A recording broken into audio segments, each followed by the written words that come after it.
This call is now being recorded. ওকে, আসলে গলা ভেঙে গেছে একেবারে। গতকাল আরো খারাপ অবস্থা ছিল। তো এক পর্যায়ে ভেবেছিলাম যে আমি এটার একটা রেকর্ডেড ক্লাস দিয়ে দিব, কিন্তু আসলে আমার আসলে বায়োস্ট্যাট ক্লাস নিতে খুব ভালো লাগে, সেজন্য আমি আর এই লোকটা সামলাইতে পারলাম না। সো আমি নিজে ক্লাসটা নিতে চলে আসলাম আজকে। তো যতটুকু প্রথমেই সবসময় বলে নিই যে আসলে খুব বেশি প্রশ্ন আসে না, ৩-৪টা প্রশ্ন আসে। পারলে একেবারে বুলসাই, ছক্কা, নাইলে ফক্কা।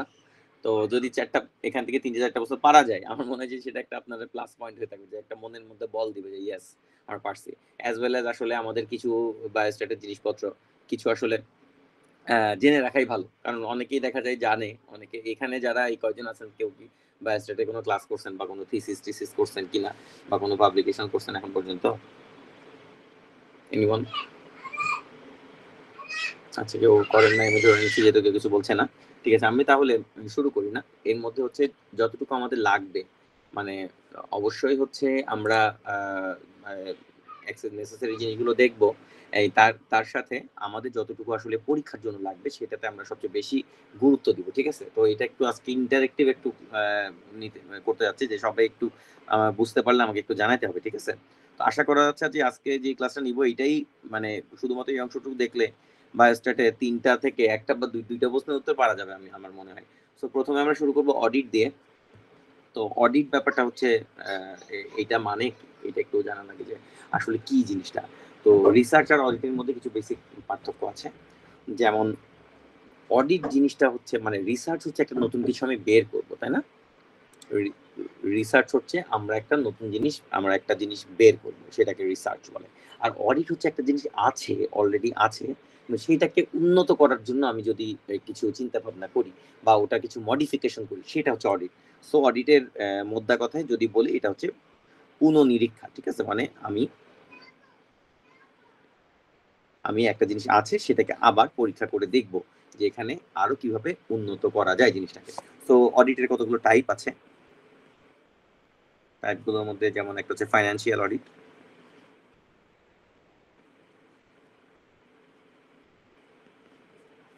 ফাইন্যান্সিয়াল অডিটটা নিয়ে আমাদের কোনো চিন্তা নেই, এটা আমাদের দেখার দরকার নেই, কারণ এইটা হচ্ছে সত্যি কথা বলতে অডিট যেটা হয় না, আমরা বলি না যে অডিটে আসলে ধরা খাবো, এরকম কথাবার্তা তো আমরা শুনছি, তাই না? যে অডিটে আসবে, বা আমার ব্যাংকের আজকে অডিট হবে, আমার অফিসের অডিট হবে, অডিটর আইসা একেবারে টাকা টুকা খায় চলে যায়, তাই না? এরকম তো শুনছি আমরা, তাই না? এই শাহিনা আপু শুনছেন এই ব্যাপারটা? শুনছি। হ্যাঁ। তো তাহলে তার মানে হচ্ছে এইটা হচ্ছে সেই ফাইন্যান্সিয়াল অডিট, যেটা মানে আমি কোনো জায়গায় দুর্নীতি করছি কিনা এটা দেখার জন্য যদি একটা ফাইন্যান্সিয়াল চেক হয়, রিচেক হয় আমার ডিপার্টমেন্টে, ইট ইজ এ ফাইন্যান্সিয়াল অডিট, যেটা আমাদের দরকার নাই। আরেকটা অডিট আছে, সেটা হচ্ছে অপারেশনাল অডিট।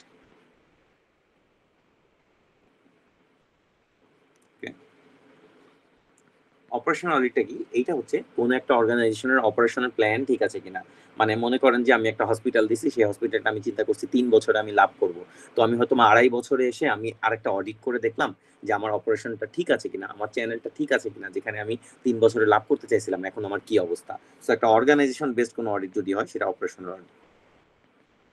এটা আমাদের দরকার নাই, এখান থেকে প্রশ্ন আসে না। আরেকটা অডিট নাম হচ্ছে ডিপার্টমেন্টাল অডিট।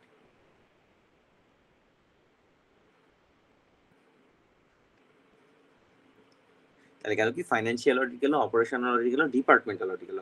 ডিপার্টমেন্টটাও আসলে এটাও আসলে আমাদের দরকার নেই, এটা হচ্ছে একটা ডিপার্টমেন্টের অ্যাডমিনিস্ট্রেশন, মানে ওর হিউম্যান রিসোর্স টিম কি করতেছে, বা একটা ডিপার্টমেন্ট চলার জন্য কি কি ধরনের রিসোর্স লাগবে সেগুলো আমি আনতে পারতেছি কিনা, এগুলো মাঝে মাঝেই আমার দেখা, যে মাঝে আমি দেখতেছি যে এগুলো ঠিক আছে কিনা আমার। তো এই যে মাঝে মাঝে আমি দেখছি, এই যে যতবার দেখলাম সেটাকে অডিট বলতেছে। সো এটা হচ্ছে একটা অ্যাডমিনিস্ট্রেটিভ ফাংশন পলিসি। এর একটা হচ্ছে আসলে কোনো ডিপার্টমেন্টের অ্যাডমিনিস্ট্রেশন বা অ্যাডমিনিস্ট্রেটিভ ফাংশন দেখার জন্য যেই অডিট করা হয়, সেটা হচ্ছে ডিপার্টমেন্টাল অডিট। তো আমরা বুঝতে পারতেছি যে আমাদের আসলে মেডিকেল সেক্টরে ফাইন্যান্সিয়াল, অপারেশনাল বা ডিপার্টমেন্টাল খুব বেশি দরকার নাই। আমাদের দরকার কি? আমাদের দরকার হচ্ছে এইটা, standard based audit. Standard based audit. Okay, আচ্ছা, স্ট্যান্ডার্ড বেসড অডিট জিনিসটা কি? একটা জিনিস মনে রাখবেন যে এখানে স্ট্যান্ডার্ড নামে একটা জিনিস লেখা, তাই না? তার মানে স্ট্যান্ডার্ড মানে কি? একটা মানদণ্ড, মানে একটা একটা একটা একটা আমার একটা আইডিয়াল একটা ইউনিট আর কি। ঠিক আছে, তো স্ট্যান্ডার্ড বেজ অডিট ব্যাপারটা এটা মনে করেন যে আমাদের দেশে তো নাই, কিন্তু আমরা জানি ইংল্যান্ডে হচ্ছে ন্যাশনাল হেলথ সার্ভিসেস এনএইচএস আছে। এনএইচএস এর অনেকগুলা গাইডলাইন আছে, তাই তো? এনএইচএস এর গাইডলাইন আছে, আবার আবার কিছু লোকাল গাইডলাইন আছে, আমার হসপিটালের কিছু আলাদা ট্রাস্টের গাইডলাইন আছে, তাই না? তাহলে আমার এনএইচএস এর গাইডলাইনও আছে, আবার আমার হসপিটাল ট্রাস্টেরও গাইডলাইন আছে। তো এই দুইটা গাইডলাইনের মধ্যে যখন আমি কোনো তুলনা করব, আমি মূলত আমার হসপিটাল গাইডলাইনকে আমার স্ট্যান্ডার্ড যে এনএইচএস গাইডলাইন আছে সেটার সাথে তুলনা করব। সেটার নাম হচ্ছে স্ট্যান্ডার্ড বেসড অডিট। ওকে, তাহলে হসপিটালের একটা গাইডলাইনের সাথে আমি এনএইচএস এর যে স্ট্যান্ডার্ড গাইডলাইনটার একটা তুলনা করব, সেইটার নাম হচ্ছে স্ট্যান্ডার্ড বেসড অডিট। যেমন মনে করেন সোজা কথা যে ডিপ ভেন থ্রোম্বোসিসে হয়তোবা এনএইচএস বলছে যে এখানে ইনক্সাপারিন দাও, ওকে, বাট আমি দিই হচ্ছে রিভারক্সাবান। বুঝতে পারছেন ব্যাপারটা? আমি রিভারক্সাবান দিয়ে দেখতেছি এটা রোগী মুখে খাইতে পারতেছে, হাসপাতালে থাকা লাগতেছে না, খুব সুবিধা। তো তাহলে এই রিভারক্সাবানের সাথে যদি ইনক্সাপারিনের কোনো পরীক্ষা নিরীক্ষা আমরা করি, সেটা হয়ে যাবে স্ট্যান্ডার্ড বেসড অডিট। মানে আমি একটা স্ট্যান্ডার্ড যেই সিস্টেমটা ছিল সেটার সাথে আমি আমার লোকাল গাইডলাইনে তুলনা করছি, সেটা হচ্ছে স্ট্যান্ডার্ড বেসড অডিট। ওকে, আর আরেকটা ইম্পর্টেন্ট জিনিস সেটা হচ্ছে যেটা আসে সেটা হচ্ছে system based audit. System based audit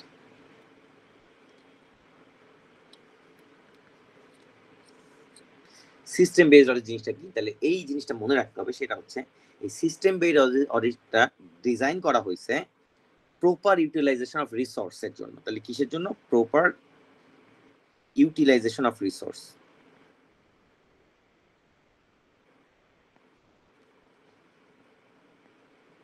ঠিক আছে, তার মানে মনে করেন এইটা কোন কোন উদাহরণে আসতে পারে আমি সেই অংশটা বলি, আপনারা পরে মিলাই নেবেন। ঠিক আছে, মনে করেন যে আমার হসপিটালে মনে করেন যে কার্ডিয়াক স্টেন্ট দেয় না, হার্টের মধ্যে যে এনজিওগ্রাম করে যে করোনারি স্টেন্টিং করে, মনে করেন এই স্টেন্ট আমাদের একটা আলমারির মধ্যে এরকম শয়ে শয়ে স্টেন্ট রাখা আছে, কিন্তু দুর্ভাগ্যজনকভাবে কিছু কিছু স্টেন্টের মেয়াদ শেষ হয়ে যাচ্ছে। মনে করেন কিছু কিছু স্টেন্টের মেয়াদ 2 মাস 3 মাস আছে, আবার কিছু কিছু স্টেন্টের মেয়াদ 1 বছর আছে।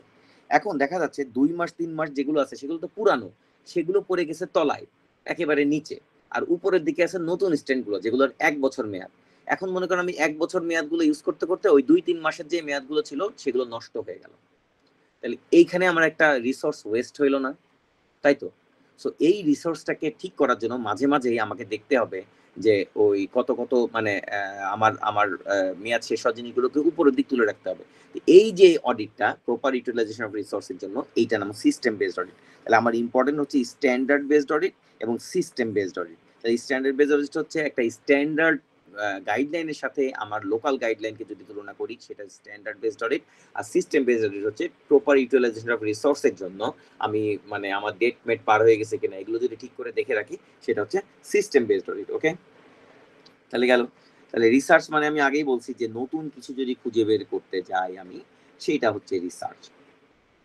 মনে করেন যে আমি যদি বলি যে আমি এবার বলেন যে কোনটা রিসার্চ আর কোনটা অডিট। ঠিক আছে, মনে করেন যে এখন ইনক্সাপারিন দিলে ডিভিটি কমে, ঠিক আছে, এটা বোঝা গেল। কিন্তু ইনক্সাপারিন 2 বেলা থেকে 3 বেলা দিলে আরো বেশি ভালো হয়। আমি যদি এটা প্রমাণ করতে চাই, এটার জন্য রিসার্চ লাগবে নাকি অডিট লাগবে বলেন তো?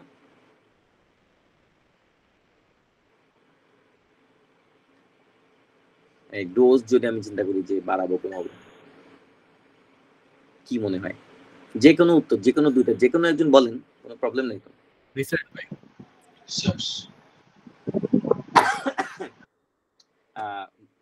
ঠিক আছে, আপনাদের এক হিসেবে রিসার্চ ইজ ওকে, এটা হইতে পারে, কিন্তু তারপরেও আসলে আমরা এটাকে বলি যে অনেক সময় যে ওষুধটা তো আমার ফিক্সড, যে আমি জানি যে ইনক্সাপারিন নতুন কিছু আসছে না এখানে, আমি জাস্ট ডোজটা ঠিক করে দিব। তো এটার জন্য অনেক সময় অডিটেও কাজ করে। ঠিক আছে, তো রিসার্চের জন্য আসলে যে আমি নতুন কোনো ওষুধ ইমপ্লিমেন্ট করতে চাই, যেমন এখন যেগুলো ড্যাবিগ্যাট্রান, রিভারক্সাবান যেগুলো এখনো চালু না, সেটার জন্য, তাহলে সেক্ষেত্রে রিসার্চটা হচ্ছে বেশি অ্যাপ্রোপ্রিয়েট। ওকে, তো এখান থেকে এত প্রশ্ন আসে না, সেজন্য ভয়ের কোনো কারণ নাই, এটুকু এটা এটা ভুল হলে প্রবলেম নেই। আচ্ছা, এইবার আমি পরের একটা কথা আসবো যেটা ছোটবেলা থেকে পড়ে আসতেছি আমরা কমিউনিটি মেডিসিনে, হচ্ছে ইনসিডেন্স আর প্রিভ্যালেন্স। ইনসিডেন্স আর প্রিভ্যালেন্স ইনসিডেন্স কাকে বলে, প্রিভ্যালেন্স কাকে বলে। তো আমি যদি বলি ইনসিডেন্স, এটা হচ্ছে একটা সময়ে কতগুলো নিউ কেস আসে, তাহলে ইনসিডেন্স হচ্ছে number of new case, number of new case in a period of time. মনে করেন আমি বললাম যে এখন যেহেতু ডেঙ্গু বাড়তেছে, তো এই মাসে ডেঙ্গু কয়টা রোগী ভর্তি হলো, এরকম যদি একটা কথা বলি সেটা এটা হবে ইনসিডেন্স। ওকে, মানে এই মাসে কয়টা ডেঙ্গু রোগী ভর্তি হইলো, এটা যদি বলি এটা হবে ইনসিডেন্স। আর প্রিভ্যালেন্স হচ্ছে একটা পয়েন্ট অফ টাইমে টোটাল নাম্বার অফ কেস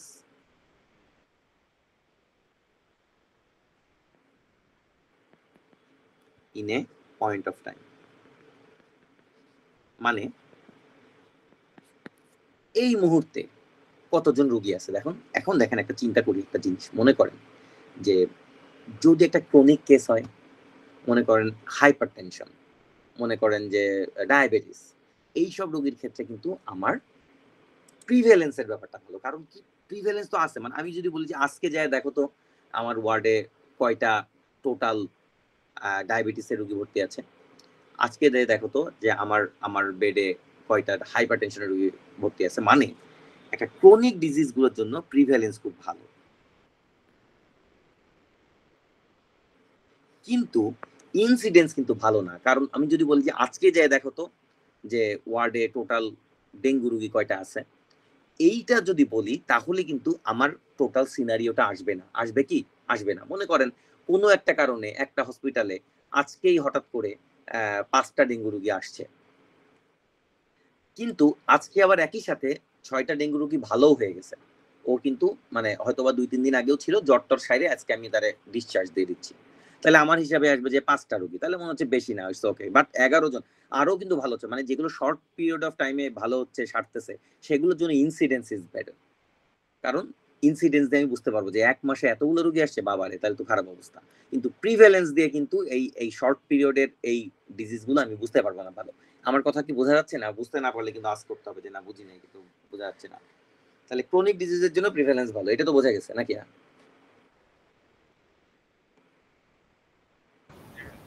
হ্যাঁ, থ্যাংক ইউ ফাইন ভাই।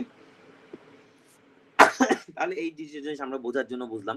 এইবার আমরা আসি হচ্ছে যে আমার র মেটেরিয়ালটা কি, আমরা একটা রিসার্চ করব। রিসার্চ করার র মেটেরিয়ালটা হচ্ছে ডাটা, তাই না? ডাটা কালেকশন করতে হয় আমাদের।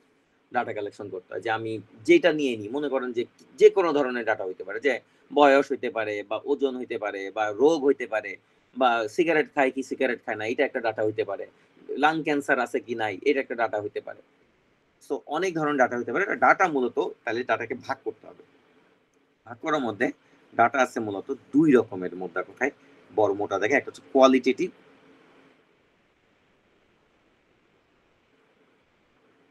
আর একটা হচ্ছে কোয়ান্টিটেটিভ।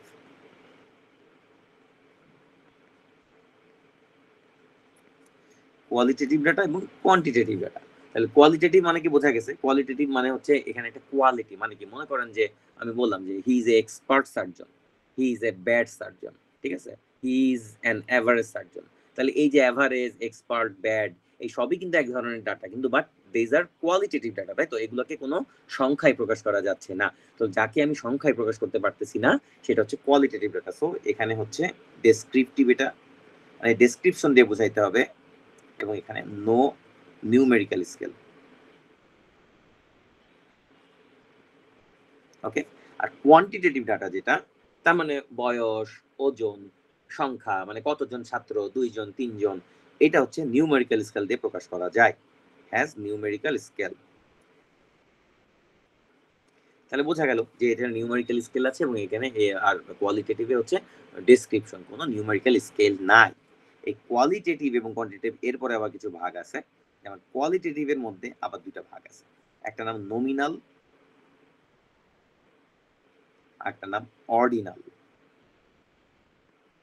আচ্ছা, নমিনাল মানে এখানে কোনো স্কেল নাই, জাস্ট নাম, নাম দিয়ে, শুধুমাত্র নাম সর্বস্ব। তার মানে হচ্ছে গুড, ব্যাড।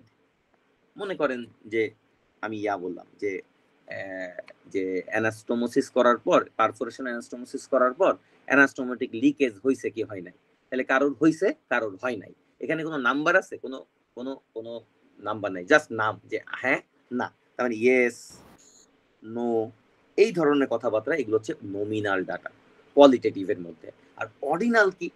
অর্ডিনাল মানে এখানে কিন্তু একটা স্কেল আছে, there is a scale, scale আছে, বা সেই স্কেলের কোনো স্ট্যান্ডার্ডাইজ কোনো মানে ভ্যালু নাই। উদাহরণ দিলেই বুঝতে পারবেন। তাহলে অর্ডিনালি একটা স্কেল আছে, তাহলে তার মানে একটা স্কেল আছে। এখন দেখেন, আমরা অনেক সময় বলি না রোগীকে যে পেইন স্কেলে আপনি বলেন 0 থেকে 10, 0 থেকে 10 পর্যন্ত পেইন স্কেল, যেখানে 10 সবচেয়ে বেশি ব্যথা, 0 হচ্ছে কোনো ব্যথা নাই, আপনার ব্যথা কত? সে বলবে আমার 5 ব্যথা। তাই সে তো 5 বলে দিল, এটা কি কোয়ান্টিটেটিভ ডাটা? আমাকে বলেন তো। কোয়ালিটেটিভ। কারণ ওই 5 আর আমার 5 এর কিন্তু মিল নাই। একটা বাচ্চার ক্ষেত্রে একটা বড় একটা লোক যেখানে যে ব্যথাটাকে 1 বলবে, একটা বাচ্চা তাকে 10 বলবে। সো এইটার কোনো আসলে স্ট্যান্ডার্ড কোনো ভ্যালু নাই। ফর দ্যাট রিজন এটা একটা অর্ডিনাল স্কেলে একটা কোয়ালিটেটিভ ডাটা। ওকে? আর কোয়ান্টিটেটিভ এর মধ্যে 2 ধরনের আছে। এটা একটা গুলাইটে আর কি ব্যাপারটা, খুব মানে আসলে একটা ইন্টারভাল, অনেক ভাগ আছে, এগুলো ছোট করে বইতে এইটুকুলাই আছে, আর কন্টিনিউয়াস, ঠিক আছে? আচ্ছা, ইন্টারভাল মনে রাখবেন, ইন্টারভাল হচ্ছে যেখানে কোনো অ্যাবসলিউট জিরো নাই, নো জিরো, যেখানে কোনো অ্যাবসলিউট জিরো নাই এবং একটা পারফেক্ট ইন্টারভাল আছে। উদাহরণ দিলে বুঝতে পারবেন। যেমন মনে করেন টেম্পারেচার 0 ডিগ্রি সেলসিয়াস, এটার মানে কি মানে টেম্পারেচার নাই? কি মনে হয় ভাই? আছে, বাট কম, কারেক্ট। এই 0 মানে কিন্তু 0 না। So it is A interval data. এবং একই সাথে দেখেন 0 to 1 ডিগ্রি সেলসিয়াস হলে এর মাঝখানে যে ইন্টারভালটা, সেটা একটা সবসময় কন্টিনিউয়াস। তো এরকম একটা ব্যাপার আছে আর কি ইন্টারভালের ক্ষেত্রে। আর কন্টিনিউয়াস মানে হচ্ছে, এখানে আবার আরেকটা আছে ডিসক্রিট, ঠিক আছে? ডিসক্রিট, ডিসক্রিট জানার দরকার নেই আসলে। কন্টিনিউয়াস মানে যেটা হচ্ছে ইনফিনিট নাম্বার হতে পারে, মানে 1.01, 1.02 এরকম। যেমন ওজন, কারোর ওজন 1 হবে তা না, ভগ্নাংশে হইতে পারে। কারোর ওজন যেরকম ভগ্নাংশে চলতে থাকে, বা 1.023, মানে হাইট ওয়েট এই জিনিসগুলা। আর ডিসক্রিট হচ্ছে যেটা কখনো ভগ্নাংশ হবে না। যেমন ক্লাসের স্টুডেন্ট সংখ্যা। তো আমি যদি বলি ক্লাসের স্টুডেন্ট সংখ্যা, এটা কি কন্টিনিউয়াস নাকি ডিসক্রিট, কি মনে হয়? ডিসক্রিট। কারণ ডিসক্রিট। মানুষ তো আমি অর্ধেক করতে পারবো না। সো এটা একটা ডিসক্রিট, যেমন হচ্ছে নাম্বার অফ স্টুডেন্ট। কিছু কি বোঝা গেল যে আপনার? আচ্ছা, আপনাদের তো অনেকের কারো কি মানে কোর্স করা থাকলে আমার একটু বলুন। আমি নিজে কিন্তু খুব ভালো পারি না, ঠিক আছে? প্রথম কথা আমি অপারগতা, কারণ এই কেউই এগুলার মানে ইয়া না, খুব ভালো পারবো তা না। তো আপনাদের যদি কোনো কিছু ভুল মনে হয় তাহলে আমাকে অবশ্যই ঠিক করে দিবেন।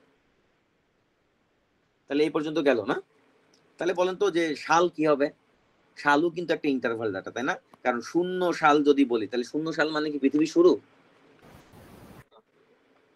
না, তাই তো। আমরা তো এটা যে আফটার ক্রাইস্ট থেকে হিসাব করতেছি, তারও আগে সাল ছিল, মানে পৃথিবীর শুরু না। 0 সাল যে 0 সালে জন্মাইছে, তার মানে এমন না যে সেই পৃথিবীর প্রথম দিন থেকে আছে। সো এটাও একটা আসলে অ্যাকচুয়ালি ইন্টারভাল ডাটা, ঠিক আছে? তাহলে গেল। এইবার আমরা র ডাটা ম্যানেজ করার ব্যাপারটা বুঝলাম, যে আমি একটা ডাটা নিলাম। মনে করেন আমি ডাটা নিলাম কি, যে একটা ক্লাস 4-এ, ক্লাস 4-এ বা ক্লাস 3-তে যতগুলো স্টুডেন্ট আছে, সেসব স্টুডেন্টের বয়স নিলাম আমি, ঠিক আছে? বয়স পাইলাম 5-7 বছর, একজন পেলাম 5 বছর, একজন পেলাম 9 বছর, একজন পেলাম 10 বছর। এই হচ্ছে আমার বয়স। 5 জনের স্টুডেন্ট আছে, সে 5 জনের বয়সের অবস্থা এই। যখন আমি এটা দেখবো, কোনো জায়গায় একটা ডাটা নিব, প্রথম আমার কাজ হবে সেই ডাটাকে ছোট থেকে বড়তে সাজাই ফেলা। ঠিক আছে? কি কাজ হবে? ছোট থেকে বড়তে সাজাই ফেলা। সাজাই। তাহলে এই 5 সাজাইলাম, তারপরে আরেকটাও 5 আছে, সাজাইলাম, তারপরে 7 আছে, তারপরে 9 আছে, তারপর 10 আছে, সাজাইছি ছোট থেকে বড়। এইবার আমি, তার মানে দেখেন, আমি যে র ডাটাটা পাইলাম সেটাকে আমি মডিফাই করা শুরু করলাম। সেখান থেকে আমি আমার ক্যালকুলেশনে যাব। তো ক্যালকুলেশনের জন্য স্বাভাবিক ডাটার ক্ষেত্রে, যেগুলো নর্মালি ডিস্ট্রিবিউটেড অথবা নিউমেরিক্যাল ডাটার ক্ষেত্রে, মিন, মিডিয়ান, মোড, এই 3টা জিনিস খুব ব্যবহার করা হয়। তো এই জিনিসটা আমার মনে হয় আপনারা অনেকে জানেন, তাই না? মিন আছে, মিডিয়ান আছে, মোড আছে। মিন কাকে বলে বলেন তো? তো জানেন মিন কাকে বলে? গড় যেটা বলি আমরা। গড়, কারেক্ট। তার মানে এখানে গড় কি হবে? 5 যোগ 5 যোগ 7 যোগ 9 যোগ 10 ভাগ 5, কারেক্ট। 5 সমান সমান কত হইলো? এটা হইলো হচ্ছে 36 ভাগ 5 সমান সমান 7.2। তাহলে আমার মিন কত? 7.2। ওকে, মিডিয়ানটা কি? মিডিয়ান হচ্ছে আমি এই যে ছোট থেকে বড় করে সাজাইছি, সাজাইলে আমার মাঝখানে কোনটা আছে? তাহলে আমার এখানে মাঝখানে কে আছে? এদিক 2 এদিক 2, মাঝখানে 7, তাই তো? যদি কোনো কারণে এটা একটা জোড় সংখ্যা হইতো, মানে এরপরে মনে করেন আর একটা 10 আছে, তাহলে তাহলে সংখ্যাটা, তাহলে মিডিয়ানটা কি হইতো? মিডিয়ানটা তো এই দুইটা, এইটা বাদ এইটা বাদ, এই দুইটার যোগফল দিয়ে 2 দিয়ে ভাগ, মানে এই দুইটার গড়। সেক্ষেত্রে হয়তো হচ্ছে 7 + 9/2, 57 16/2 = 8। ঠিক আছে, হ্যাঁ, বোঝা গেল? তাহলে আমি আপাতত এটা বাদ দিই, আমি মনে করি 5টা নিই, আমার মিডিয়ান 7। আর মোড, মোড হচ্ছে যেই সংখ্যাটা সবচেয়ে বেশি বার আসছে আমার ডাটার মধ্যে। কোন সংখ্যাটা সবচেয়ে বেশি বার আসছে? 5। 5, কারেক্ট। সো এটা 5 মোড। তাহলে মিন মিডিয়ান মোড ব্যাপারটা বুঝলাম। এগুলো কেন কাজে লাগে? আমার পরবর্তীতে আসলে সব মূলে আমার উদ্দেশ্য হচ্ছে স্ট্যাটিস্টিক্যাল অ্যানালাইসিস করে আমি আমার হাইপোথিসিস একটা সামনে আসবে। আমি একটা হাইপোথিসিস আছে, সেই হাইপোথিসিসটাকে আমি প্রমাণ করতে পারতেছি কিনা সেইটার জন্য একটা প্রবাবিলিটি ভ্যালু, একটা পি ভ্যালু বের করতে হয়। তো এই পি ভ্যালুটা বের করার জন্য আলটিমেটলি এই মিন মিডিয়ান মোড সব আমাদের লাগে। তো এত কিছু জানার দরকার নেই, এইটুকু জানলে হবে যে মিন মিডিয়ান মোড দিয়ে আমাকে মোটামুটি আমি একটা হাইপোথিসিস প্রমাণ করার জন্য আমার লাগবে। ঠিক আছে, এইটুক গেল মিন মিডিয়ান মোড বুঝলাম আমার। এবার আসবে আমরা নর্মাল ডিস্ট্রিবিউশন কার্ভ কাকে বলে। এখান থেকে কিন্তু প্রশ্ন রেগুলারলি আসে। আপনারা জানেন কেউ ব্যাপারটা? মনে তো আছে, মনে সবাই তো পড়ালেখা করছে হালকা হালকা, না? কিন্তু কিন্তু কিন্তু মানে কেউ কি জানেন কিনা ভালো করে? এটা আরেকটা নাম আছে গাউসিয়ান কার্ভ।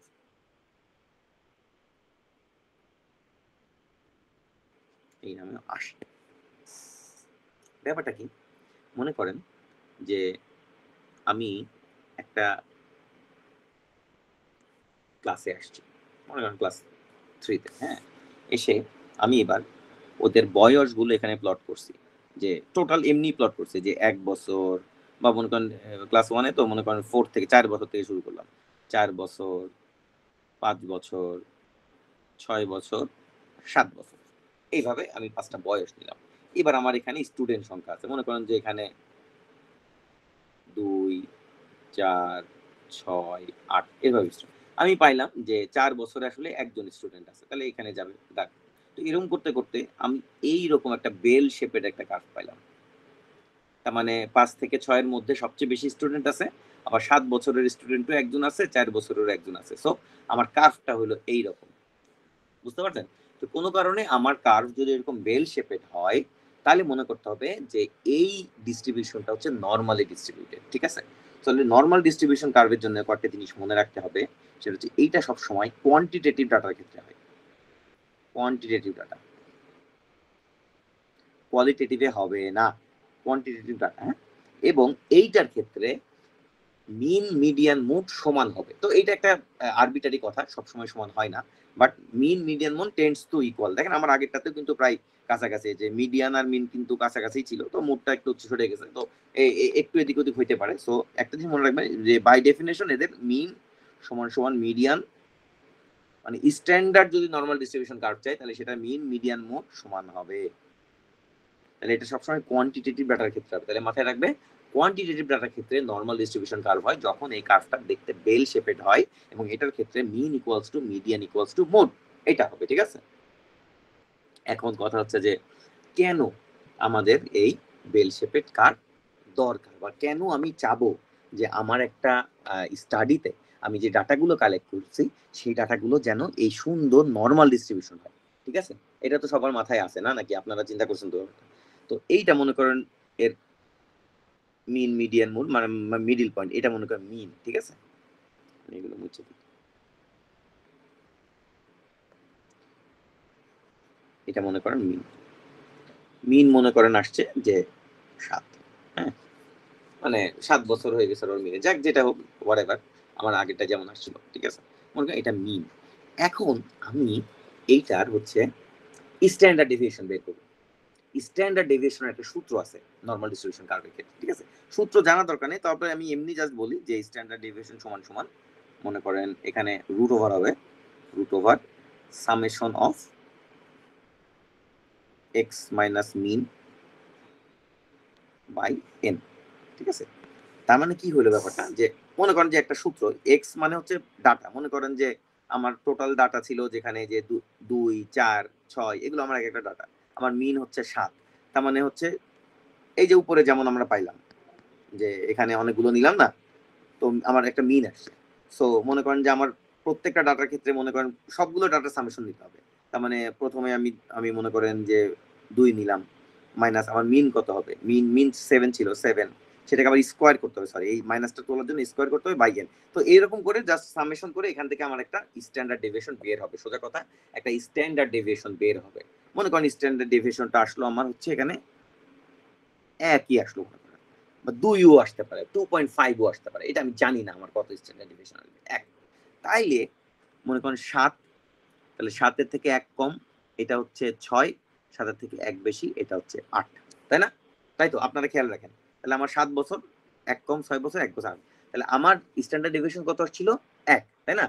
সো এই 7-এর পরে +1 এবং 7-এর পর -1, আমার মিন থেকে +1 মিন থেকে -1 এইটুক জায়গার মধ্যে যদি একটা ডিস্ট্রিবিউশন যদি নর্মাল ডিস্ট্রিবিউশনের মধ্যে থাকে, একটা ডাটা যদি নর্মাল ডিস্ট্রিবিউশন হয়, তাহলে 1 স্ট্যান্ডার্ড ডেভিয়েশনের মধ্যে অর্থাৎ মিন +1 এন্ড -1 অথবা মনে করেন যে 2ই আসছে, তাহলে এটা কত হবে, তাহলে 7 থেকে 2 মাইনাস করবো, এটা 5, এটা হচ্ছে 9, তাই না? মানে 2ই আসছে, কিন্তু 2 হইলেও সেটা কিন্তু 1 স্ট্যান্ডার্ড ডেভিয়েশন, মানে স্ট্যান্ডার্ড ডেভিয়েশনের মান মানে আমি এখানে যেটা 2 হবে, যদি 2 হয় 3 হয় সেটা হবে আমার 1 স্ট্যান্ডার্ড ডেভিয়েশন।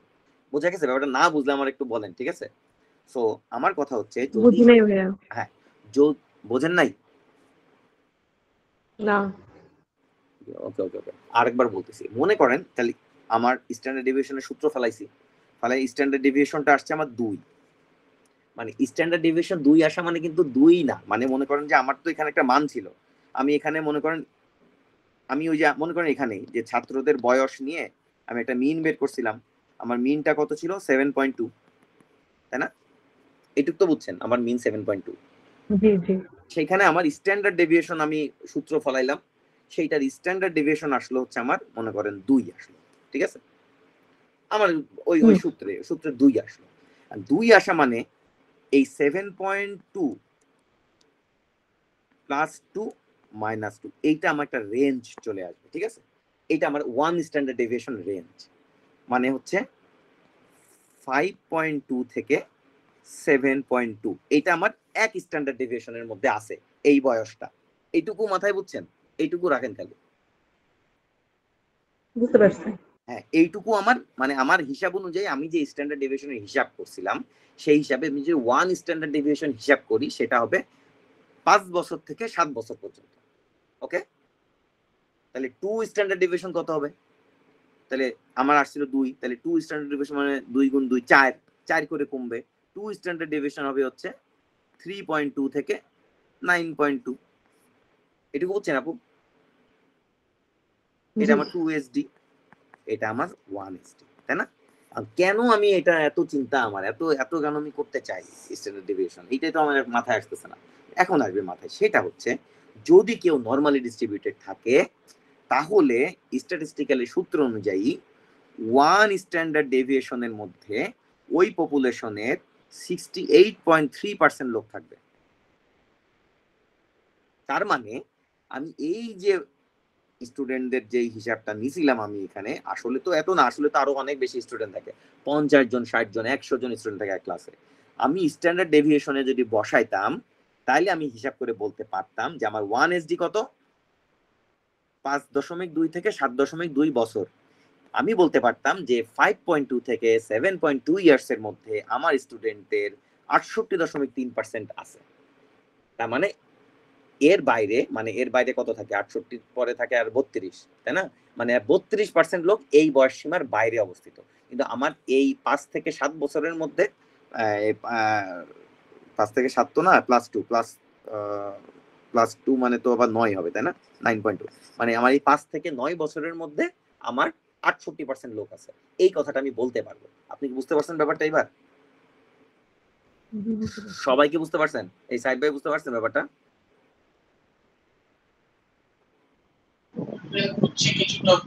হ্যাঁ, বোঝা গেছে ভাই?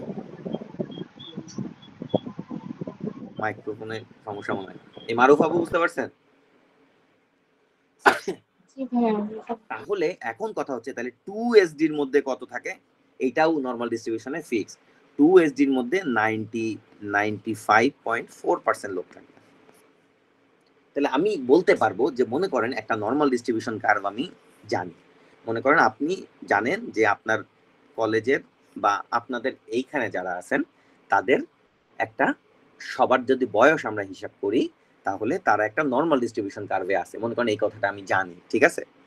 এবং আমি জানি যে এদের মিন এজ হচ্ছে মনে করেন 28 ইয়ার্স, এবং আমি জানি যে ওদের স্ট্যান্ডার্ড ডেভিয়েশন মনে করেন দেয়াই আছে, স্ট্যান্ডার্ড ডেভিয়েশন হচ্ছে 3, ঠিক আছে?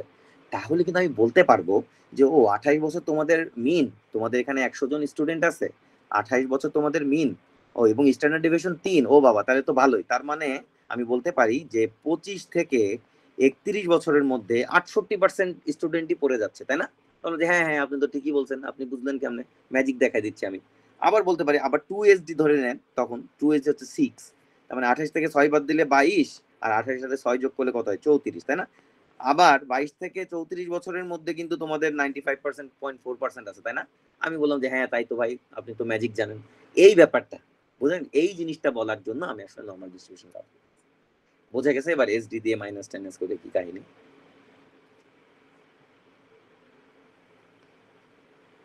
এই ফাহিম ভাই বুঝতে পারছেন ব্যাপারটা?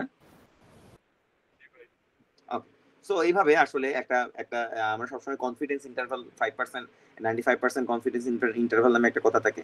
তো এইটা একটা কথা যে 95% কোন সময় হয়? 95% হচ্ছে 1.96 অফ স্ট্যান্ডার্ড ডেভিয়েশন, ঠিক আছে? যেমন 2 তে 95.4, তো 95% হচ্ছে 1.96। তাহলে এই পর্যন্ত তো বোঝা গেল না? এখন এই যে ডাটাগুলো বের করলাম, ডাটাগুলো সাজাইলাম, এবার ডাটাগুলোকে আমাকে অ্যানালাইসিস করতে হবে। ডাটা অ্যানালাইসিস করবো কিসে? এসপিএসএস নামে একটা সফটওয়্যার আছে, ওই সফটওয়্যার দিয়ে করতে পারি না, ডাটা অ্যানালাইসিস করবো আমরা এখন। ডাটা অ্যানালাইসিস, আচ্ছা, ডাটা অ্যানালাইসিস করার জন্য এসপিএসএস সফটওয়্যার যদি আপনি ইউজ করেন, সেখানে আপনাকে বলে দিতে হবে যে কোনটা আপনি কি ধরনের টেস্ট করবেন। বিভিন্ন ধরনের টেস্ট আছে, বিভিন্ন ধরনের টেস্টের সূত্র আছে। সো কোনটা কি ধরনের টেস্ট করবেন এটা আপনাকে জানা লাগবে। এটা যদি না জানেন আপনি কিন্তু কোনো স্টাডি রান করতে পারবেন না, এবং এখান থেকে আমাদের প্রশ্ন আসে। সবচেয়ে বড় ব্যাপার হচ্ছে এইটা। তাহলে ডাটা আছে কি কি ধরনের আমি জানি, একটা কোয়ান্টিটেটিভ আছে, কোয়ালিটেটিভ আছে, তাই না? একটা আছে কোয়ালিটেটিভ, একটা কোয়ান্টিটেটিভ। আচ্ছা, নরমাল ডিস্ট্রিবিউশন কার্ভ কোন কোন ডাটাতে হয়, কোয়ালিটেটিভে নাকি কোয়ান্টিটেটিভে বলেন তো? নরমাল ডিস্ট্রিবিউশন হয় কোথায়? Quantitative. Quantitative, correct. So quantitative আছে এখন কোয়ান্টিটেটিভের মধ্যে আবার হইতে পারে নরমাল ডিস্ট্রিবিউশন, অথবা হইতে পারে নন নরমাল ডিস্ট্রিবিউশন, তাই না? নন নরমালও হইতে পারে, এটাকে স্কিউড ডাটা বলে, ঠিক আছে? এটা হইতে পারে মনে করেন অ্যাবনর্মাল জিনিস হইলো, মনে করেন যে একটা ক্লাসে আবার 5-7 বছরের লোকও আছে, আবার 50-60 বছরের লোকও আছে। তো এই ধরনের কাহিনী যখন ঘটে যাবে তখন সেটা স্কিউড ডাটা হয়ে যাবে, তখন আর মিলবে না। তো তখন সেগুলোকে নন নরমাল ডিস্ট্রিবিউশন, সেগুলোকে আমি আর এইরকম একটা কার্ভে প্রকাশ করতে পারবো না, ঠিক আছে? হয়ে গেল। মনে করেন যে একটা ক্লাসে 5-6-7 বছরের লোক আছে, কিন্তু 60-70 বছরের লোক বেশি, তখন আমার কিন্তু এই কার্ভটা এইরকম হয়ে যাবে। তো এটা বেল শেপেড হচ্ছে না, এদিক ঠ্যাঙ্গা আবার ওইদিকে উঁচু এরকম হচ্ছে। তো this are non normal distributed. কিন্তু কোয়ালিটেটিভ কখনোই নরমাল ডিস্ট্রিবিউশন হইতে পারে না, তাই they are always non normal distributed. কারণ আমি বলছি যে নরমাল ডিস্ট্রিবিউশন হইতে হবে অবশ্যই কোয়ান্টিটেটিভ, তাই তো?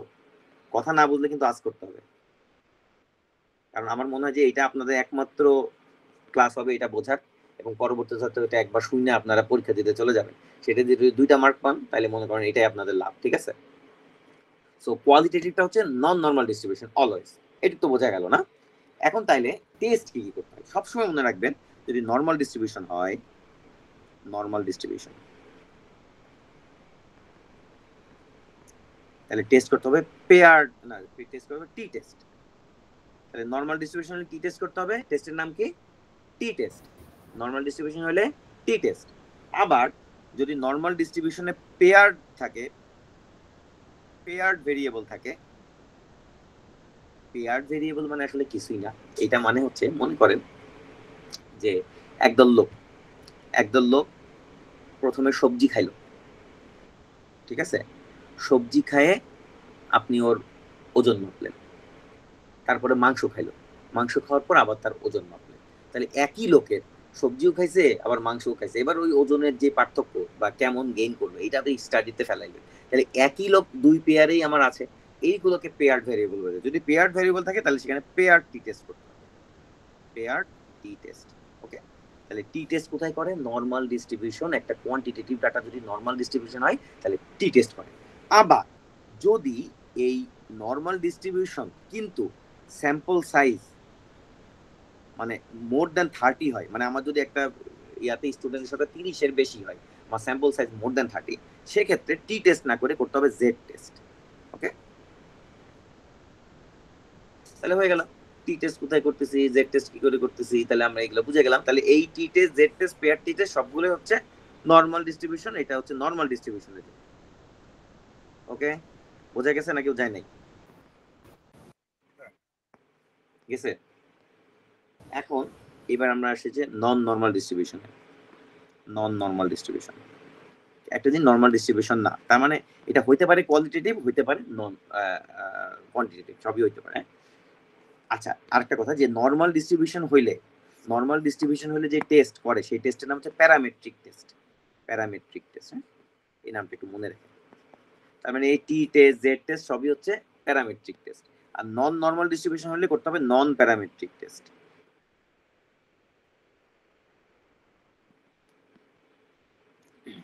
মূলত আছে এখানে কাই স্কয়ার টেস্ট আছে, ফিশার এক্সাক্ট টেস্ট, আর আছে ম্যান হোয়াইটনিং। অনেক টেস্ট আছে কিন্তু আমরা এই কয়টা একটু বলি আর কি।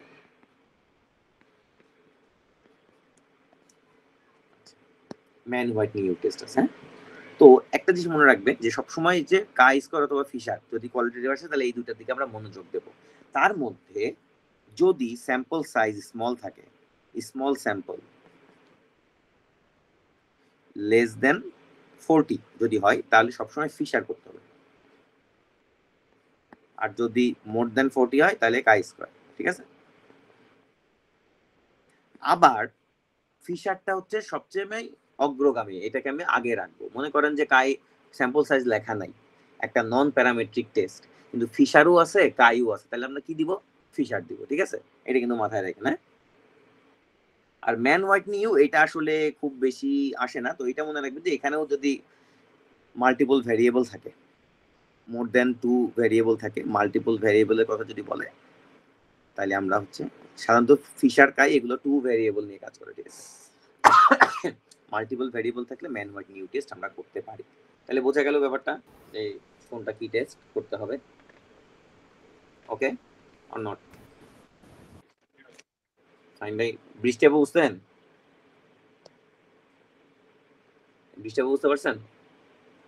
মাইকেল ভাই বুঝতে পারছেন? শাহিন আপু বুঝতে পারতেছেন? জি ভাইয়া। আচ্ছা, এইবার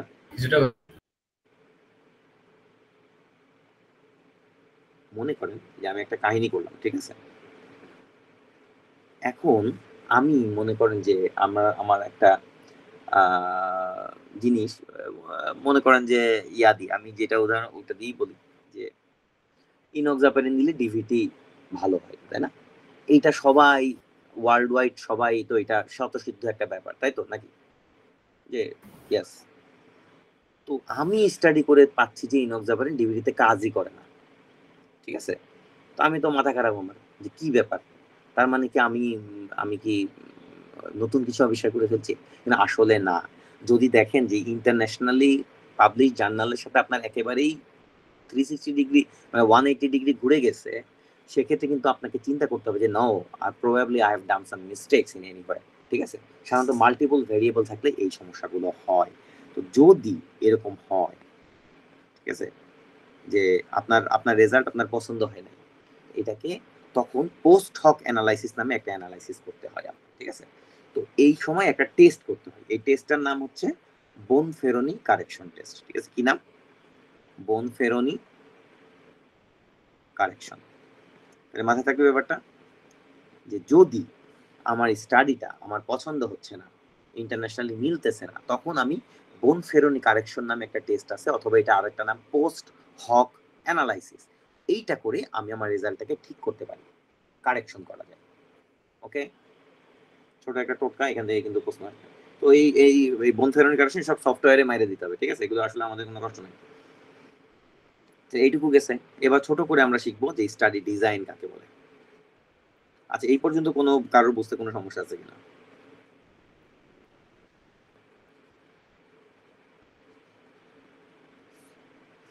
স্টাডি ডিজাইন, ঠিক আছে, তো স্টাডি ডিজাইন আসলে আমরা পড়ছি, এটা আমরা কমেরও পড়ছি, তাই না? তো এটা জাস্ট আমরা একটু করবো যে কি কি ধরনের স্টাডি আছে। একটা হচ্ছে র্যান্ডমাইজ কন্ট্রোল ট্রায়াল, এটা হচ্ছে সুপেরিয়র, সবচেয়ে ভালো। সুপেরিয়র কেন সুপেরিয়র? দেখেন, এখানে র্যান্ডমাইজ কন্ট্রোল ট্রায়াল যদি ভাগ করি, তাহলে এটা এক নাম হচ্ছে র্যান্ডমাইজেশন আছে, একটা কন্ট্রোল আছে, ট্রায়াল আছে। তার মানে এখানে একটা র্যান্ডমাইজেশন থাকবে, একটা কন্ট্রোল গ্রুপ থাকবে, একটা ট্রায়াল গ্রুপ থাকবে। মনে করেন, তার মানে কি, র্যান্ডমলি আমাকে সিলেক্ট করতে হবে আমার স্যাম্পল। আপনারা যতই মনে করেন, কোনোভাবেই আসলে র্যান্ডম স্যাম্পল করা কিন্তু ভেরি ডিফিকাল্ট। যেমন মনে করেন যে র্যান্ডম স্যাম্পলের একটা সিস্টেম আছে, যেমন মনে করেন যে একটা হচ্ছে যে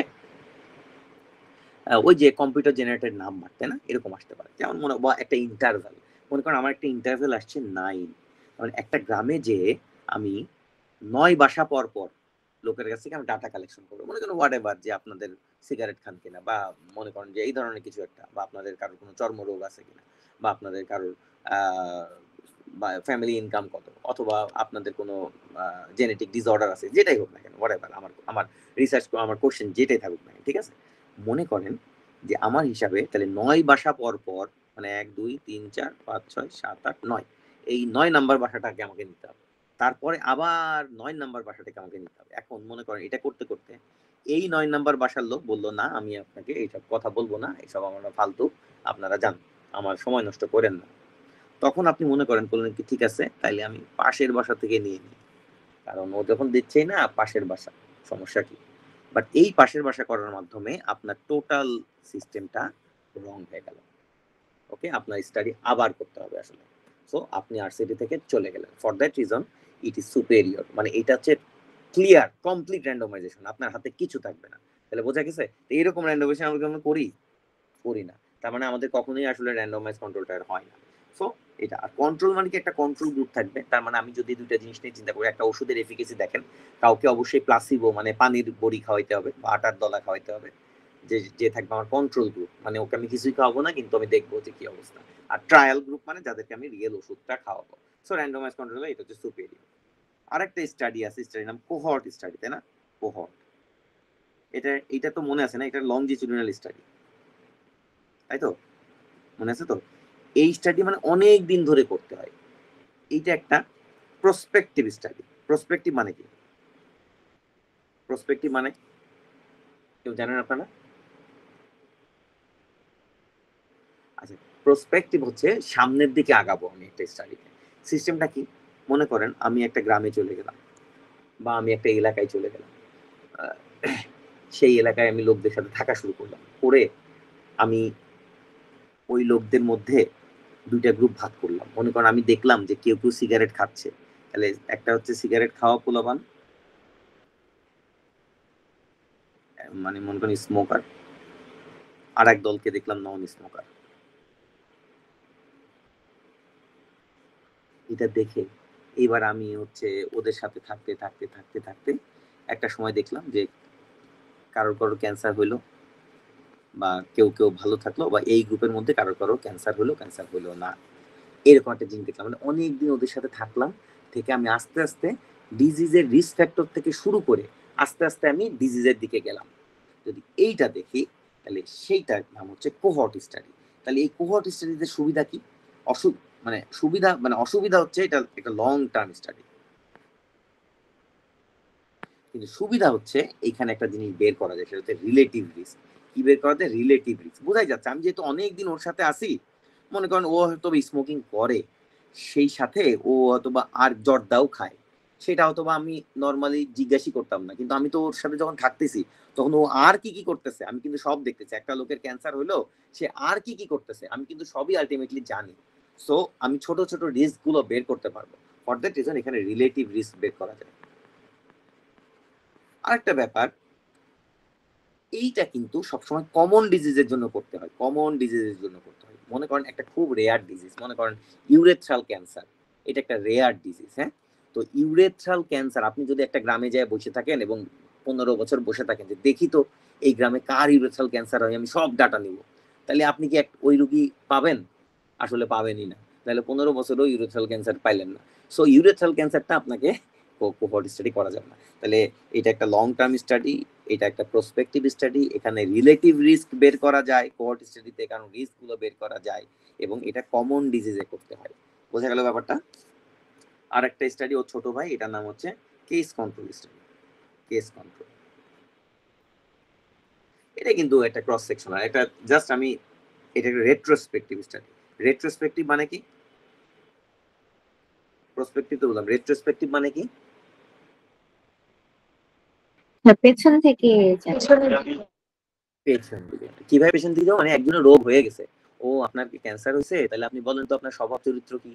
আপনি লাং ক্যান্সার, আপনি কি সিগারেট খাইতেন, বা আপনি কি ওইখানে চাকরি করতেন, বা আপনি কি অ্যাসবেস্টসের ফার্মে চাকরি করতেন, আপনি কি করতেন, আপনি সিগারেট ছাড়া আর কি খাইতেন? এই যে পিছনে আমরা আমরা যা করি আর হিস্ট্রি নিয়ে, এটাই রেট্রোস্পেক্টিভ, মানে ডিজিজটা তার হয়ে গেছে, পেছনে আমি কাহিনী করবো। হ্যাঁ, তো রেট্রোস্পেক্টিভ স্টাডি, তো এইটা একটা বোঝা যাচ্ছে এটা খুব ফাস্ট, মানে আমি জাস্ট ফার্স্ট, এটা ক্রস সেকশনাল স্টাডি, তাই না? কারণ আমি জাস্ট যাইয়া হসপিটালে যাইয়া ওর সাথে কথা বললে আমার কাহিনী শেষ, স্টাডি আমার কমপ্লিট, তাই না? খুব মজা। সো আগে ডিজিজ, তারপরে সেখান থেকে ইয়া। এইখানেও কিন্তু সাধারণত ওই যে কেস আর কন্ট্রোলের ব্যাপার থাকে, যে আগে ডিজিজ মানে এখানেও কিন্তু আমাকে ভাগ করে নিতে হবে যে ক্যান্সারের মধ্যে কয়জন সিগারেট খাইছে এবং কয়জন খায়নি। যে কয়জন খায়নি সেটা আমার কন্ট্রোল, যে কোন সিগারেট খাইছে সেগুলো আমার কেস। তো এই জন্য এটাকে কেস কন্ট্রোল বলতেছে। হ্যাঁ, তো এখানে কিন্তু আমাকে কেস কন্ট্রোল বের করতে হবে, কিন্তু এখানে একটা রেশিও বের করা যায়। আগেরটাই যেমন রিলেটিভ রিস্ক বের করা গেছিল, এখানে বের করা যায় অডস রেশিও। অডস রেশিও, এটা মাথায় রাখেন, অডস রেশিও বের করা যায়। এবং রেয়ার ডিজিজের ক্ষেত্রে এটা করা যাবে, তাই না? কারণ কি, রেয়ার ডিজিজে কেন করা যাবে এটা? রেয়ার ডিজিজে কেন করা যাবে বলেন তো দেখি।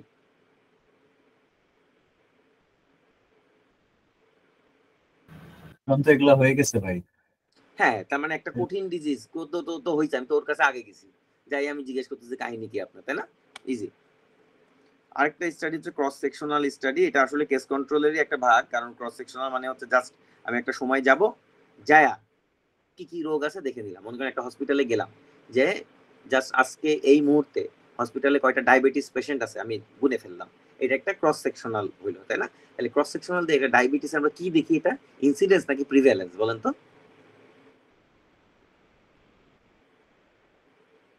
ইনসিডেন্স নাকি প্রিভ্যালেন্স? এই মুহূর্তে টোটাল কয়টা রোগী আছে, এটা মানে কি প্রিভ্যালেন্স নাকি incidence? Prevalence. Prevalence, correct, you are absolutely right. So তার মানে ক্রস সেকশন স্টাডি আসলে প্রিভ্যালেন্স বের করা যায়, এবং এটা হচ্ছে পয়েন্ট অফ টাইমে করতে হয়। খুব সুন্দর হয়েছে। আচ্ছা, এবার একটা অঙ্কে আসবো আমরা, এই অঙ্কটা আসে পরীক্ষা, ঠিক আছে? রিলেটিভ রিস্ক বের করে, যে বললাম রিলেটিভ রিস্ক আমরা কিসে দেখি, এটা আমরা কোহর্ট স্টাডিতে রিলেটিভ রিস্ক বের করতে পারি। রিলেটিভ রিস্ক বের করার সূত্র কি?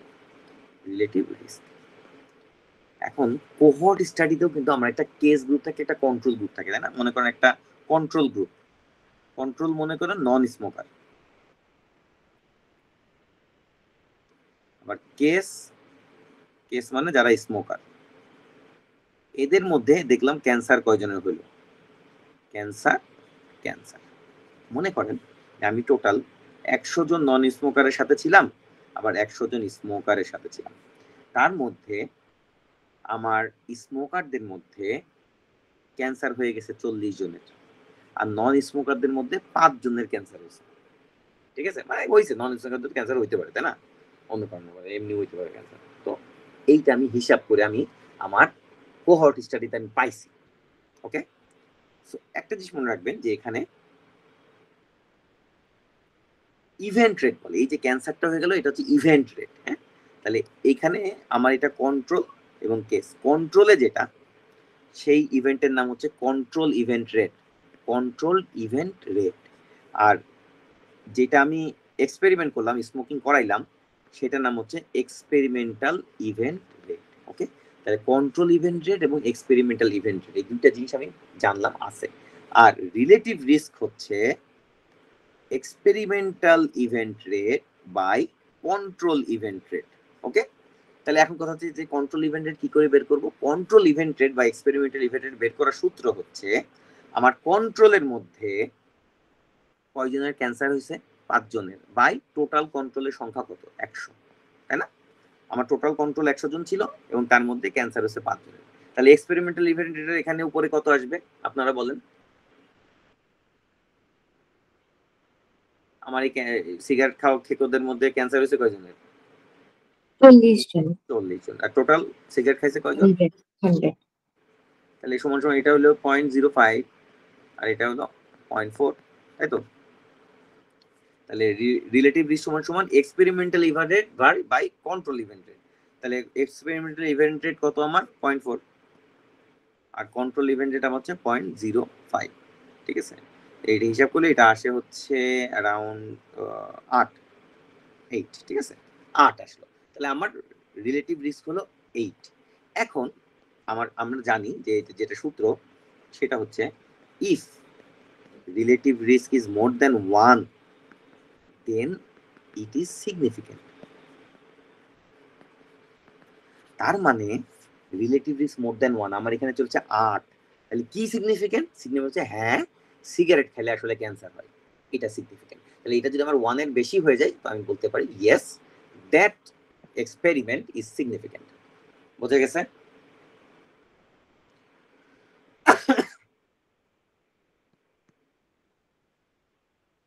এইবার কথা হচ্ছে আরেকটা জিনিস আছে, সেটা হচ্ছে বাপেরও বাপ, সেটা হচ্ছে meta analysis.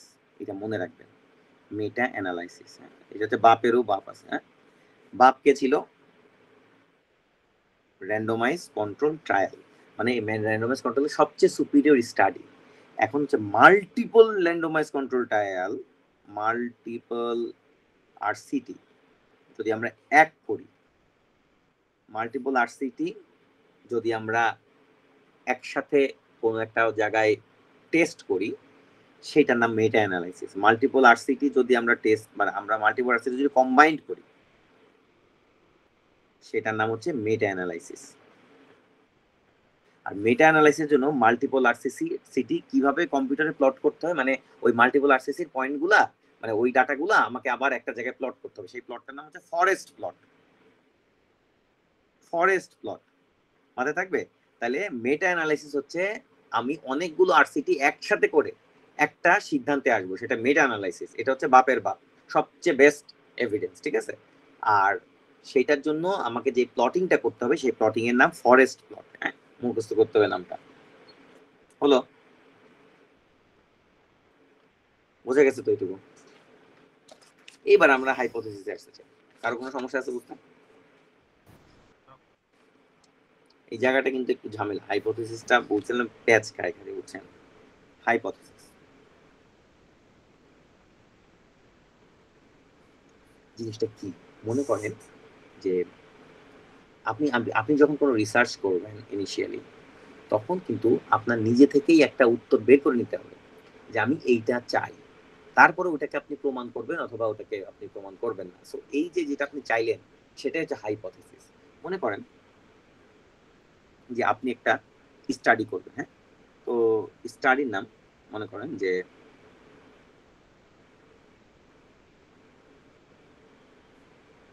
Effect of aspirin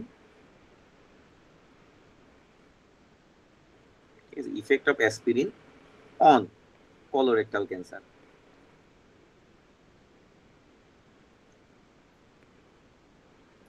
বোঝা গেল, effect of aspirin on colorectal cancer. আপনার মনের মধ্যে একটা জিনিস আছে, জিনিসটা হচ্ছে যে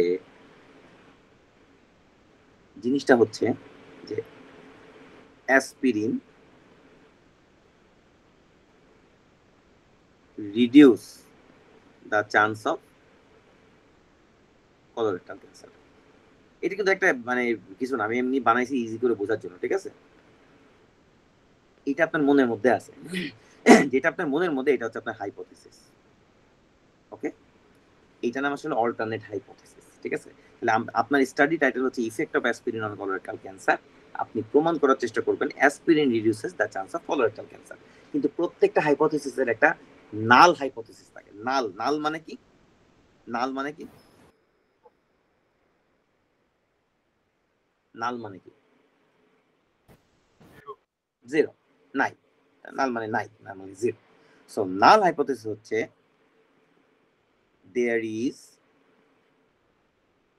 there is no effect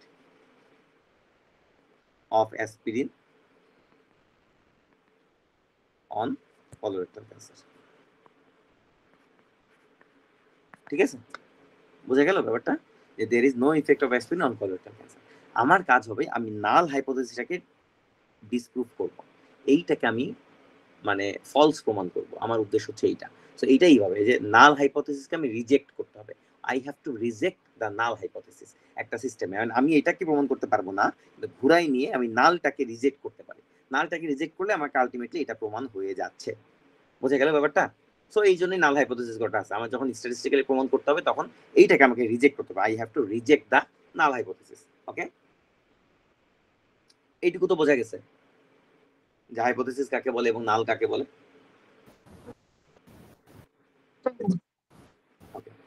আমাকে একটু বলতে হবে আর কি আছে।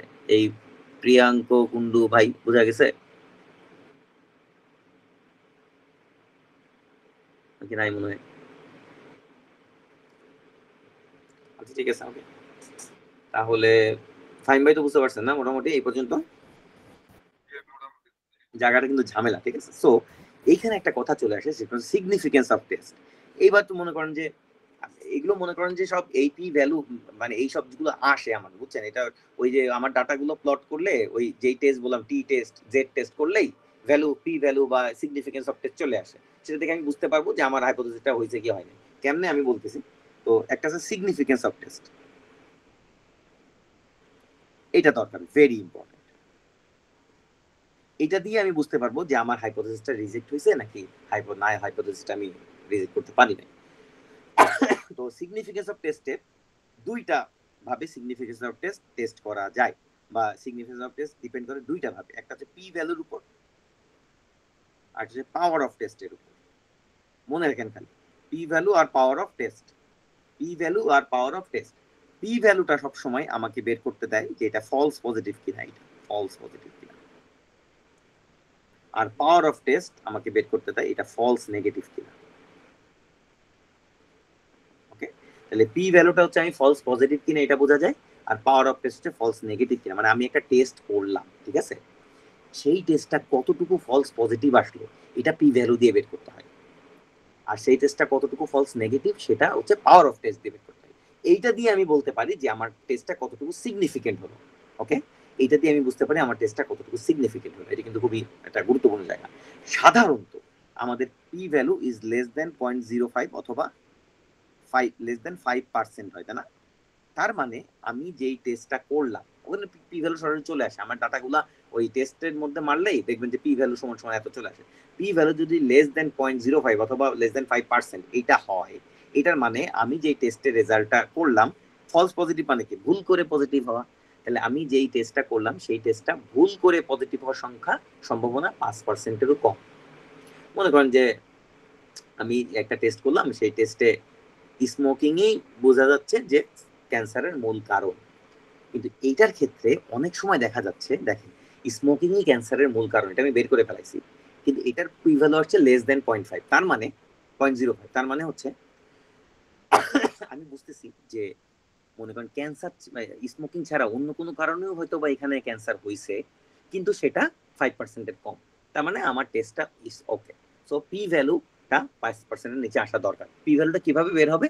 আমার ডাটাগুলো যখন আমি ওই যে টেস্ট করব, আমি এসপিএসএস এ টেস্টের নাম দিয়ে ডাটাগুলো বসাই দিলাম, তখন আমার পি ভ্যালুটা ওরা বলে দেবে যে ঠিক আছে, ইটস ওকে, তোমার টেস্ট ইউ আর কারেক্ট, ঠিক আছে। এই সো এটা হচ্ছে ফলস পজিটিভ। ফলস পজিটিভ মানে কি? একটা জিনিস আসলে নেগেটিভ কিন্তু আমার আসছে পজিটিভ, ঠিক আছে। অনেক সময় যেটা মনে করেন যে অনেক সময় কি ক্ষেত্রে এরকম হইতে পারে, এমটি টেস্ট আমরা যখন করি, তাই না, অনেক সময় এমটি টেস্ট করি, এমটি টেস্ট আমার টিবি না থাকলেও, টিবি টিকা দেওয়া থাকলেও অনেক সময় এমটি টেস্ট পজিটিভ হয়। সেটা দেখে যদি আমি বলি তোমার টিবি হয়েছে, তাহলে সেখানে ফলস পজিটিভ হওয়ার সম্ভাবনাই বেশি। বুঝে গেছে কথাটা? আর পাওয়ার অফ টেস্ট দিয়ে আমরা কি বের করি? এই জিনিসটা ফলস নেগেটিভ কিনা এটা বের করি। এটা সাধারণত 0.8 বা উল্টা করে বললে 20%। তার মানে একটা পাওয়ার অফ টেস্ট যদি 0.8 হয়, তার মানে এই টেস্টটা ফলস নেগেটিভ হওয়ার সম্ভাবনা হচ্ছে 20%। তার মানে ভুল করে মানে তার মানে হচ্ছে এইটাই যে এই যে আমি একটা জিনিস রিজেক্ট করে দিলাম, সেটা ভুল করে রিজেক্ট করার সম্ভাবনা মাত্র 20%। মনে করেন আপনাকে তো দিন শেষে বলতে হবে যে I have rejected my null hypothesis, মানে ইয়েস, আমার নাল হাইপোথিসিস আমি রিজেক্ট করছি। কোথায় রিজেক্ট করছি? আমি আমার power of interest, power of test 0.8। তার মানে হ্যাঁ, 20% ক্ষেত্রে এটা ফলস নেগেটিভ হইতে পারে, এইটাকে আমি আমার গোনার মধ্যে রাখছি আর কি। 20% ফলস নেগেটিভ হইলেও আমি বলবো যে আমি সফল। বোঝা গেছে ব্যাপারটা? তো এটাকে পাওয়ার অফ টেস্ট বলে। তো এটা ফলস নেগেটিভ, আর পি ভ্যালু হচ্ছে ফলস পজিটিভ। মনে রাখবেন, পি এর যেহেতু দুটাতে যদিও পাওয়ার আছে, কিন্তু পি যেহেতু আলাদা, ইট স্ট্যান্ডস ফর পজিটিভ, ঠিক আছে। So p value stands for false positive, আর পাওয়ার অফ টেস্ট এটা হচ্ছে ফলস নেগেটিভ। এটুকু কি বোঝা গেছে?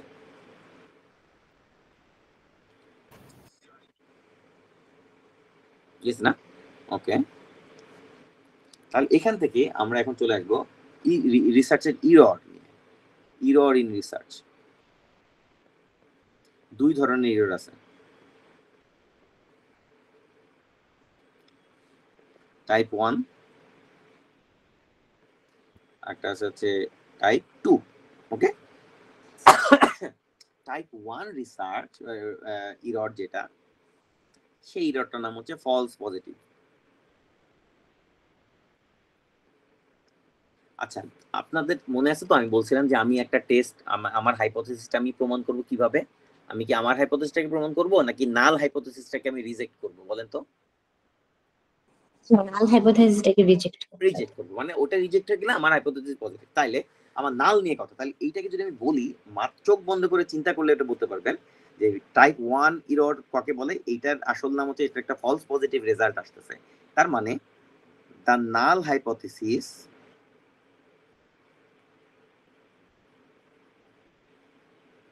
আস্তে আস্তে লিখতেছি যাতে আপনারা বুঝতে পারেন, is rejected when it is true।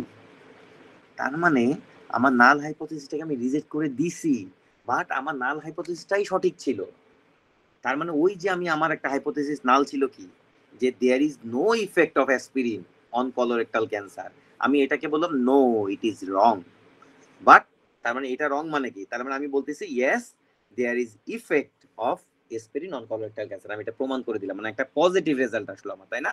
But the result is false because আসলে আমার নাল হাইপোথিসিসটাই ট্রু ছিল, তো আমি ভুল করে আমি রেজাল্টটা পজিটিভ আসছে না।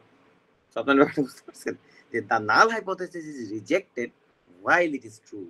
তার মানে নাল হাইপোথিসিস আমি রিজেক্ট করে দিয়েছি, দিয়ে আমি একটা ফলস পজিটিভ রেজাল্ট আনছি, কিন্তু আমার নাল হাইপোথিসিসটা ট্রু ছিল, এটা আমার একটা ইরর হইছে। বুঝতে না পারলে আবার বলতে হবে। তাহলে এটা হচ্ছে ফলস নেগেটিভ। এই ব্যাপারটা কি ফলস নেগেটিভ মানে? এটা হবে যে নাল hypothesis is accepted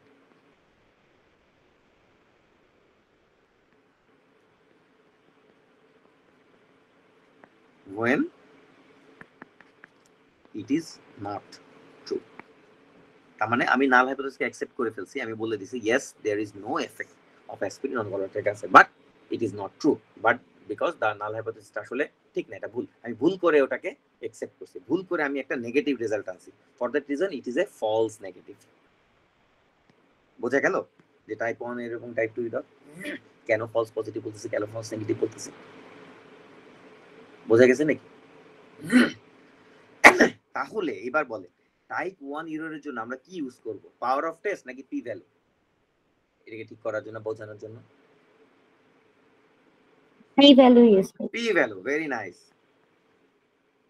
R type 2 জন্য পাওয়ার ইউজ করি। Power of test, very nice. আপু কি আপনি ইয়া করছেন নাকি আগে, বা আপনি কি এই বায়োস্টার ক্লাস করছেন নাকি আগে কোথাও? না ভাই করিনি। আপনি এখান থেকে বুঝিয়ে বলতেছেন? হ্যাঁ বুঝি, সময় বুঝি, কিন্তু কোশ্চেন সলভ করার সময় যে সিনারিও গুলা দেয় ওইটা তো কনফিউশন হয়ে যায়। না না, কোশ্চেন সলভ আজকে দেখবো আর আমরা একটু কোশ্চেন সলভ নিয়ে যে কাহিনী কোন জায়গায় সমস্যা হচ্ছে। ওকে, তাহলে আমি বুঝলাম যে এই পর্যন্ত আমাদের হয়েছে নাকি, বইতে এই পর্যন্ত আমরা দেখে ফেলছি। আসলে আপনারা পড়ে নেবেন, আমার ক্লাসটা 2-3 বার দেখলে হবে। তো এখানে আমরা স্ক্রিন টেস্টে ওই যে আমরা এই যে সেনসিটিভিটি আর স্পেসিফিসিটি নিয়ে আমরা একটু কথা বলবো, ঠিক আছে? তো এইটার জন্য সবচেয়ে মজা হচ্ছে একটা কন্টিনজেন্সি টেবিল করে ফেলতে হয়, বুঝছেন? এটা কিন্তু খুব অনেক সময় পরীক্ষার মধ্যে, আমার পরীক্ষার মধ্যে আমি একটু করছিলাম, কারণ তা না হলে হিসাব মেলানো বড়ই মুশকিল। মনে করেন এরকম এরকম আমি এই যে এরকম খোপ কেটে ফেলাইলাম, মনে করেন যে এইরকম দুইটা খোপ করলাম। এখানে আমি চিন্তা করলাম যে আমি একটা ডিজিজ পজিটিভ আর এখানে ডিজিজ নেগেটিভ, মানে আমার এখানে হচ্ছে আমার রোগ আছে, রোগ নেই। এবার টেস্টের কথা বলি, টেস্ট পজিটিভ, টেস্ট নেগেটিভ। এখন মনে করেন তাহলে এই খোপে কি যাবে, ডিজিজও পজিটিভ, টেস্ট টু পজিটিভ, মানে এগুলো কি ট্রু পজিটিভ, তাই না? নাকি না, মানে ট্রু পজিটিভ, আমার টেস্ট টু পজিটিভ আসছে, আমার ডিজিজটাও আসলে পজিটিভ, তাহলে এটা আমার it is the true positive. বোঝা কি না গেলে বলতে হবে যে বুঝি নাই। তাহলে এইটা কি, যে টেস্ট নেগেটিভ কিন্তু ডিজিজ পজিটিভ, এটা কি হবে? টেস্ট নেগেটিভ আসছে কিন্তু ডিজিজটা আমার আছে, তাহলে এই খোপের মধ্যে কি আসবে? False negative. False negative, correct, false negative, yes. আবার দেখেন ডিজিজ নাই কিন্তু টেস্ট পজিটিভ আসছে, এটা কি? False positive. False positive. ডিজিজও নাই আবার টেস্টও নেগেটিভ আসছে, এটা ট্রু নেগেটিভ, তাই তো? এটা হচ্ছে টোটাল কন্ডিশন টেবিলের সিস্টেম। এখন সেনসিটিভিটি কাকে বলে, স্পেসিফিসিটি কাকে বলে, আপনারা কেউ কি জানেন?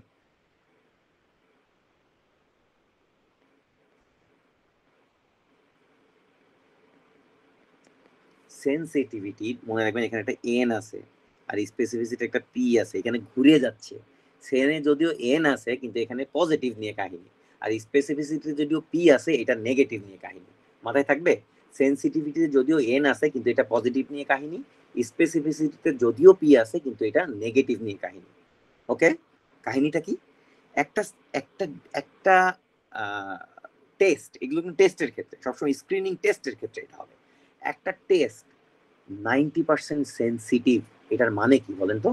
এটার মানে হচ্ছে তাহলে সেনসিটিভিটিতে এন আছে, এন মানে কি পজিটিভ না নেগেটিভ? এখানে পজিটিভ।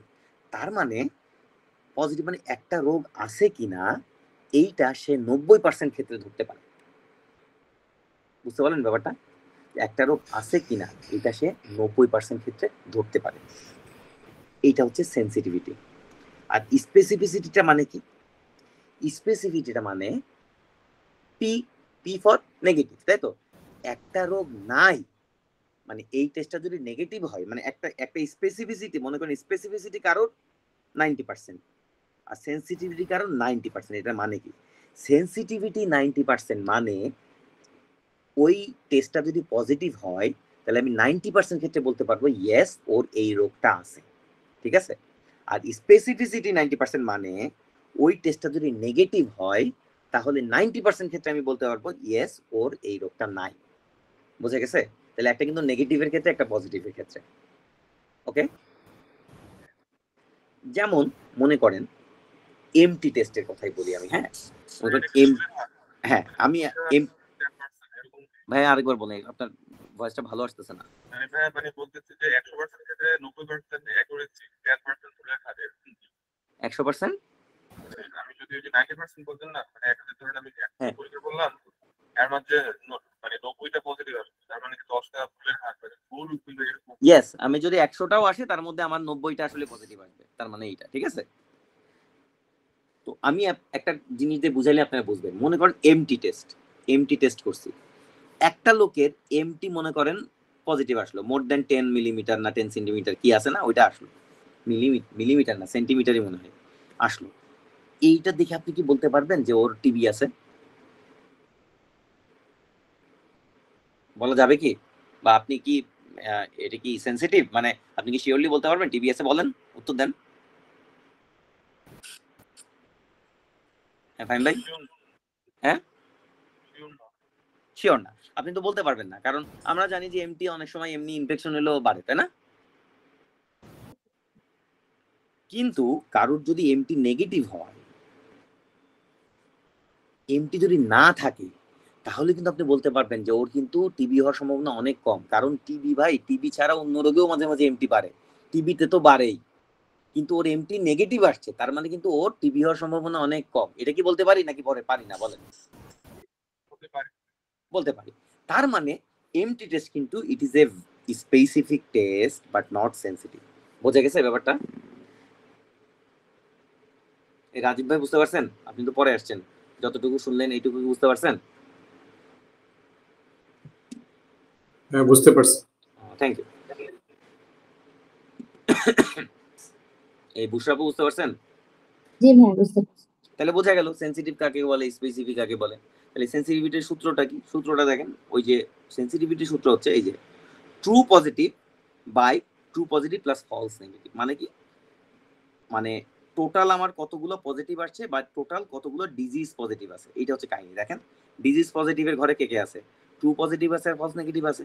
আর বাই টোটাল আমার পজিটিভ রোগগুলো আছে এরকম কয়টা, মানে আমার একেবারে সেনসিটিভ কয়টা? এইটা। তার মানে true positive by true positive plus false negative. এই জন্য আপনারা যদি কন্টিনজেন্সি টেবিলটা আঁকায় নেন, তাহলে আপনাদের আর সময় লাগবে না, আপনার খালি এই উপরেরটা বাই এই রো এই যোগ মাইরে দিলে আপনার হচ্ছে সেনসিটিভিটিটা বেড়ে যাবে। আমার নিজের পরীক্ষায় সেনসিটিভিটি কত অঙ্ক আসছিল, ঠিক আছে? আর স্পেসিফিসিটিটা কি হবে? নেগেটিভ, তাই না? তাহলে এটা হবে হচ্ছে তাহলে true negative by disease negative, তাহলে true negative by true negative plus false positive, তাই তো? ওকে, একটু বোঝা গেছে? ঝামেলা নাই তো কোনো? আর প্রেডিক্টিভ ভ্যালু নামে একটা আছে, এটা হচ্ছে আপনার টেস্টের উপর ডিপেন্ড করে, যে কতগুলো টেস্ট পজিটিভ আসলো তার মধ্যে কতগুলো ট্রু পজিটিভ পাইলাম। এইটা যদি হিসাব করেন তাহলে এটা হচ্ছে একটা টেস্টের প্রেডিক্টিভ ভ্যালু। দেখেন যে তাহলে আমার টেস্ট পজিটিভের ঘরে কে কে আছে? ট্রু পজিটিভ আর ফলস পজিটিভ। এখানেও দেখেন তাহলে পজিটিভ প্রেডিক্টিভ ভ্যালু হচ্ছে true positive by true positive plus false positive. Test নেগেটিভের ঘরে কে কে আছে? ফলস নেগেটিভ ট্রু নেগেটিভ, তাহলে এটা হবে true negative by true negative plus false negative. তাহলে বোঝা গেছে এই অংশটা? না বুঝতে পারলে একটু বলতে হবে। তো পজিটিভ প্রেডিক্টিভ ভ্যালু, এই কথাগুলো আমরা বললাম যে এটা দেখি একটা টেস্টের কতটুকু প্রেডিক্ট করতে পারে পজিটিভ কিনা হবে। তার মানে কি টোটাল টেস্ট কয়টা পজিটিভ আছে এটাকে আমরা টোটাল ডিজিজ কয়টা পজিটিভ আসলো টেস্ট পজিটিভ, মানে ট্রু পজিটিভকে আমরা টোটাল টেস্ট পজিটিভ দিয়ে ভাগ দিলে পজিটিভ প্রেডিক্টিভ ভ্যালু আসবে। তো এই ব্যাপার pre and post test ods probability. একটা জিনিস মনে রাখেন, সেটা হচ্ছে প্রি টেস্ট প্রবাবিলিটি। একটা ব্যাপার আছে একটু বলে দিই, সেটা হচ্ছে প্রি টেস্ট প্রবাবিলিটি। এই ব্যাপারটা হচ্ছে মনে করেন যে আপনি আগে থেকে একটা আইডিয়া করতে পারেন না, যে মনে করেন যে আপনি ইয়াতে যাচ্ছেন, চিটাগাং হিল ট্রেকসে যাচ্ছেন। তো আপনি কি একটা জিনিস বলতে পারেন যে চিটাগাং হিল ট্রেকসে যদি যাই আমি আমার ম্যালেরিয়া বেশি পাবো? এটা কি বলা যাবে নাকি যাবে না ঢাকার থেকে? বলা যাবে। বলা যাবে। এইটা যদি বলা যাবে তার মানে ওই জায়গার প্রিভ্যালেন্সটা কত এটা আপনার জানা লাগবে, তাই না?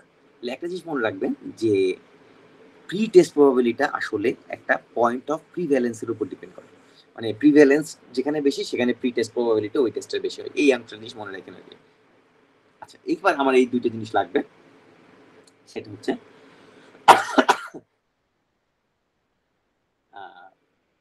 অ্যাবসলিউট রিস্ক রিডাকশন এবং নাম্বার নিডেড টু ট্রিট। এটা নিয়েও অসংখ্যবার প্রশ্ন আসছে, অসংখ্যবার। অ্যাবসলিউট রিস্ক রিডাকশন আমি ছোট করে বলি। মনে করেন একজনকে আপনি প্যারাসিটামল খাওয়াইছেন, প্যারাসিটামল খায়া কারোর মনে করেন 12.5% ব্যথা কমছে, এক গ্রুপ জনগোষ্ঠী, ঠিক আছে? 12.5% ব্যথা কমছে প্যারাসিটামল খায়। কারো ভল্টালিন দিলেন, ভল্টালিন খেয়ে 15%-এর ব্যথা কমলো। ওকে, 15%-এর ব্যথা কমলো। তাহলে এখানে যদি আমি বলি যে তাহলে ব্যথা কমার রিস্ক রিডাকশন ভল্টালিনে প্যারাসিটামল থেকে কত, তাহলে কি বলবো আমরা 15 মাইনাস 12.5 সমান কত হয় 2.5, তার মানে 2.5%। তাহলে এখানে অ্যাবসলিউট রিস্ক রিডাকশন কত 2.5%। কোন সমস্যা আছে কারণ বুঝতে?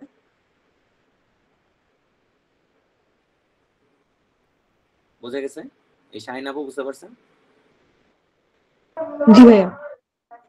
ওকে, তাহলে এই কথাটা বলতে পারি আমি নাকি, যে তাহলে আমি যদি বলি যে না তাহলে ভল্টালিনে প্যারাসিটামল থেকে ভল্টালিনে ওর তাহলে risk reduction absolute risk reduction কত, আমি বলবো যে 2.5%, কারণ ওখান থেকে এটা কমে গেছে। আর নাম্বার নিডেড টু ট্রিট কাকে বলে? নাম্বার নিডেড টু ট্রিট হচ্ছে 1 বাই অ্যাবসলিউট রিস্ক রিডাকশন, ঠিক আছে? তাহলে 1 বাই অ্যাবসলিউট রিস্ক, তার মানে এখন প্রশ্ন আসবে তাহলে এবার তুমি আমাকে বলো তো যে প্যারাসিটামল যে খাওয়াইলা তুমি আর কতজনকে ট্রিটমেন্ট দিলে ওর এফিকেসিটা ভল্টালিনের মতো হবে, মানে কতজন রোগী বাকি পড়ছিল, বুঝছেন? নাম্বার নিডেড টু ট্রিট মানে কতজনকে আমাকে ট্রিট করতে হবে, এটা হচ্ছে অ্যাবসলিউট রিস্ক রিডাকশনের উল্টা। তাহলে আমি বলবো আমার উপরে অ্যাবসলিউট রিস্ক রিডাকশন কত ছিল 2.5 নাকি, তাই না? তাহলে 1 বাই 2.5, তাই তো নাকি না, তাই তো পার্সেন্ট, এটা তো পার্সেন্ট ছিল। পার্সেন্ট মানে কি 1 বাই 2.5 বাই 100, তাই না? বাই 100% মানে তো 100 দিয়ে ভাগ, বা 100 বাই 2.5 সমান সমান এটা হচ্ছে 40। তাহলে 40 জনকে আরো ট্রিটমেন্ট দেওয়া লাগবে। বুঝতে পারছেন কেউ না বুঝেন নাই? এডিটের উল্টা কিভাবে হলো সেটা তো বুঝছিলাম না আসলে। কোনটা? অ্যাবসলিউটটা বুঝছি, বাট মানে এটার উল্টাটা কিভাবে, মানে মানে আবার একটু বুঝতে পারলে হয়। 1 বাই অ্যাবসলিউট রিস্ক রিডাকশন, তাই না? এইটা এটুকু তো বুঝছেন, নাম্বার নিডেড টু ট্রিট হচ্ছে 1 বাই অ্যাবসলিউট রিস্ক রিডাকশন, এটুকু বুঝছেন? জি ভাই। আচ্ছা, তাহলে আমার অ্যাবসলিউট রিস্ক রিডাকশন কত ছিল 2.5%। ম্যাথের কথাটা বলতেছি না, মানে অ্যাবসলিউট রিস্ক রিডাকশনের উল্টাটা হলো মানে নাম্বার নিডেড টু ট্রিট কিভাবে মানে আসবে। আসলে না, অ্যাকচুয়ালি এটা উল্টা না, এটা সূত্রটা হচ্ছে উল্টা, ঠিক আছে? এটা নাম্বার নিডেড দুটো আসলে একই জিনিস, কিন্তু আপনাকে এটা বের করতে গেলে তো 1 by absolute reduction risk reduction এটা করে হচ্ছে কতজনকে না ট্রিট করতে হবে এটা বের করতে হবে, এটা হচ্ছে একটা সূত্র, আচ্ছা আর কিছুই না। জি ভাই বুঝতে পারছি। সো এটা হচ্ছে আসলে অত জটিল না ব্যাপারটা। তো স্টাডি ডিজাইন আমরা পড়ছি, আমি খালি লেভেল অফ এভিডেন্স প্রায়ই প্রশ্ন আছে, তো এটা নিয়ে আমি একটু জাস্ট বলে দিব। দেখেন লেভেল অফ এভিডেন্সের অনেক সময় আসে প্রশ্ন, কিন্তু আসে। তাহলে 1 নাম্বার এভিডেন্স কি, meta analysis of randomize control trial, তাই না? তাহলে মেটা অ্যানালাইসিস করতে গেলে কি প্লট করতে হবে? Forest plot. Forest plot, correct. তাহলে মেটা অ্যানালাইসিস হচ্ছে 1 নাম্বার। 2 নাম্বারটা হচ্ছে 1 র্যান্ডমাইজ কন্ট্রোল ট্রায়াল। আচ্ছা, ওরা বলছে যে নন র্যান্ডমাইজ হলেও হবে, কিন্তু আসলে কিছু কিছু জায়গায় কথা বলে, ওকে ইট মে। সেটা হচ্ছে এখন আসলে আমাদের অন্য একটা বইতে এটা আসলে ছিল যে সিঙ্গেল র্যান্ডমাইজ কন্ট্রোল ট্রায়াল।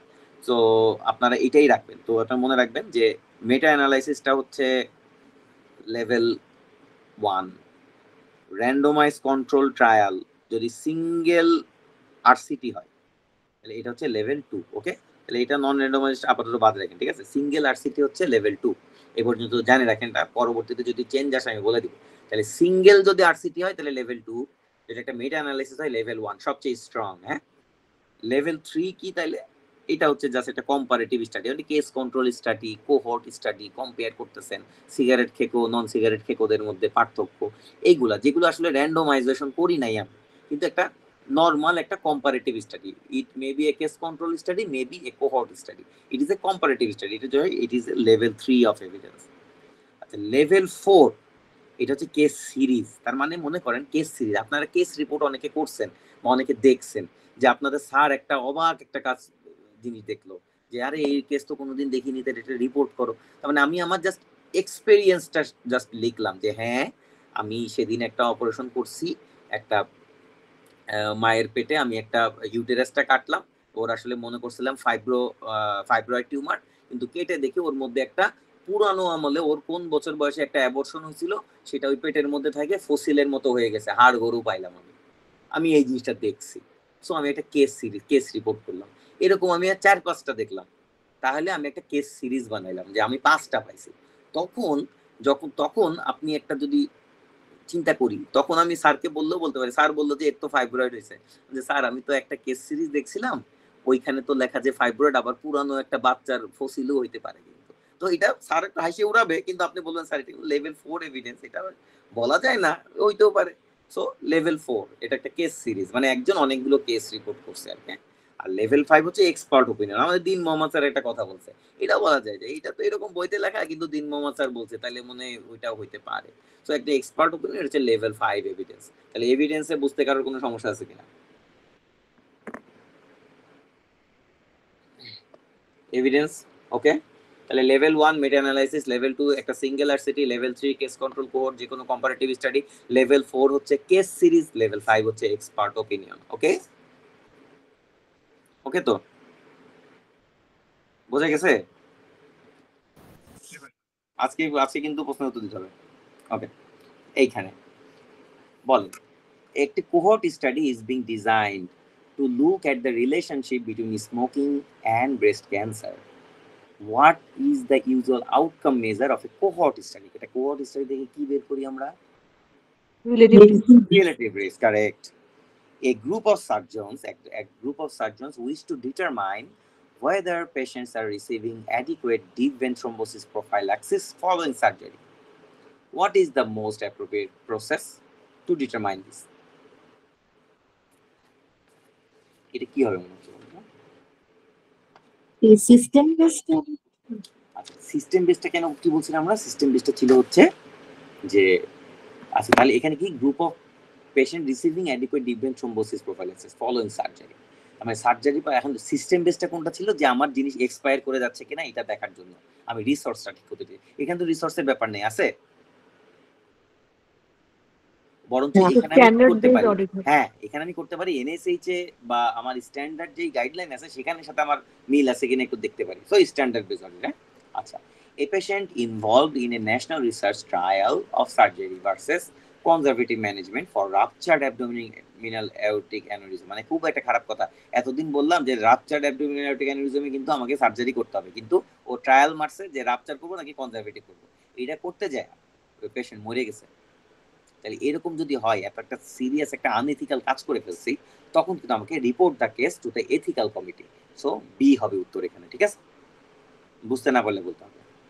আচ্ছা, এবার আপনারা বলবেন, a surgical unit are conducting a study determining whether patients who have bowel preparation have a lower risk of colonic anastomotic leakage than those who have none. The planned sample size is 25. Which test below? আচ্ছা বলেন, এটা কি qualitative data নাকি quantitative data? এটা আমার আগে বলেন। বাউল preparation হয়েছে, ওদেরকে অ্যানাস্টোমোটিক লিক হয়েছে কি হয় না, এটা কি কোয়ালিটেটিভ? তাহলে এখানে কি টেস্ট করতে হবে আমাকে? আমার sample size, yes, Fisher exact, correct, Fisher exact.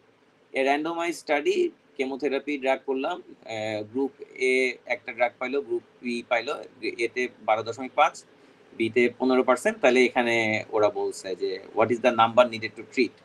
তো এটা হচ্ছে ওই যে আমাকে অ্যাবসলিউট রিস্ক রিডাকশন থেকে নাম্বার নিডেড টু ট্রিট বের করতে হবে। এটা উত্তর 40, আমরা এটা ভেতরেই করে ফেলছি অঙ্কটা, তাই না?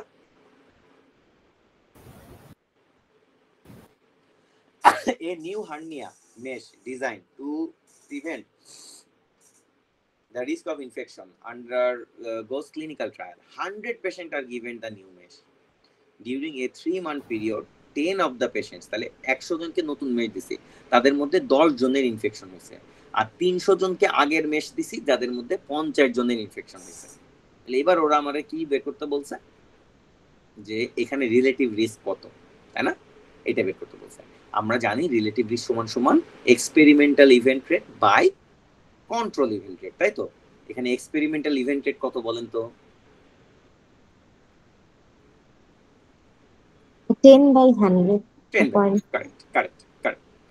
আর ওটা হচ্ছে 50/300। এখান থেকে উত্তর বের হয়ে আসবে। থ্যাংক ইউ আপু, ভালো বুঝছেন। আচ্ছা, which of the statistical tests listed below is most appropriate to use the data which follows a normal distribution? Normal ডিস্ট্রিবিউশনে কি টেস্ট করি আমরা? Parametric test, T test. A surgeon, মানে অন্যরা যে মনে মনে চিন্তা করতেছেন, মিলতেছে তো নাকি? এই রাজীব ভাই তো মাঝখানে আছে, ফাইন ভাই মিলতেছে? মারুফ আপু মিলতেছে আপনার? জি ভাইয়া মিলতেছে। আচ্ছা, মিললেই হবে। কিন্তু কেউ একজন বলেন, আপনার মাইকটা অন করে একটু বলবেন, কোনো সমস্যা আছে? এই পর্যন্ত কেউ বা আমি কি আপনাদেরকে কাউকে খারাপ বলছি? কেউ না পারলে বা না পারলে আমি বুঝি না, আপনাদের কেউ উত্তর দেন না কেন কিছু?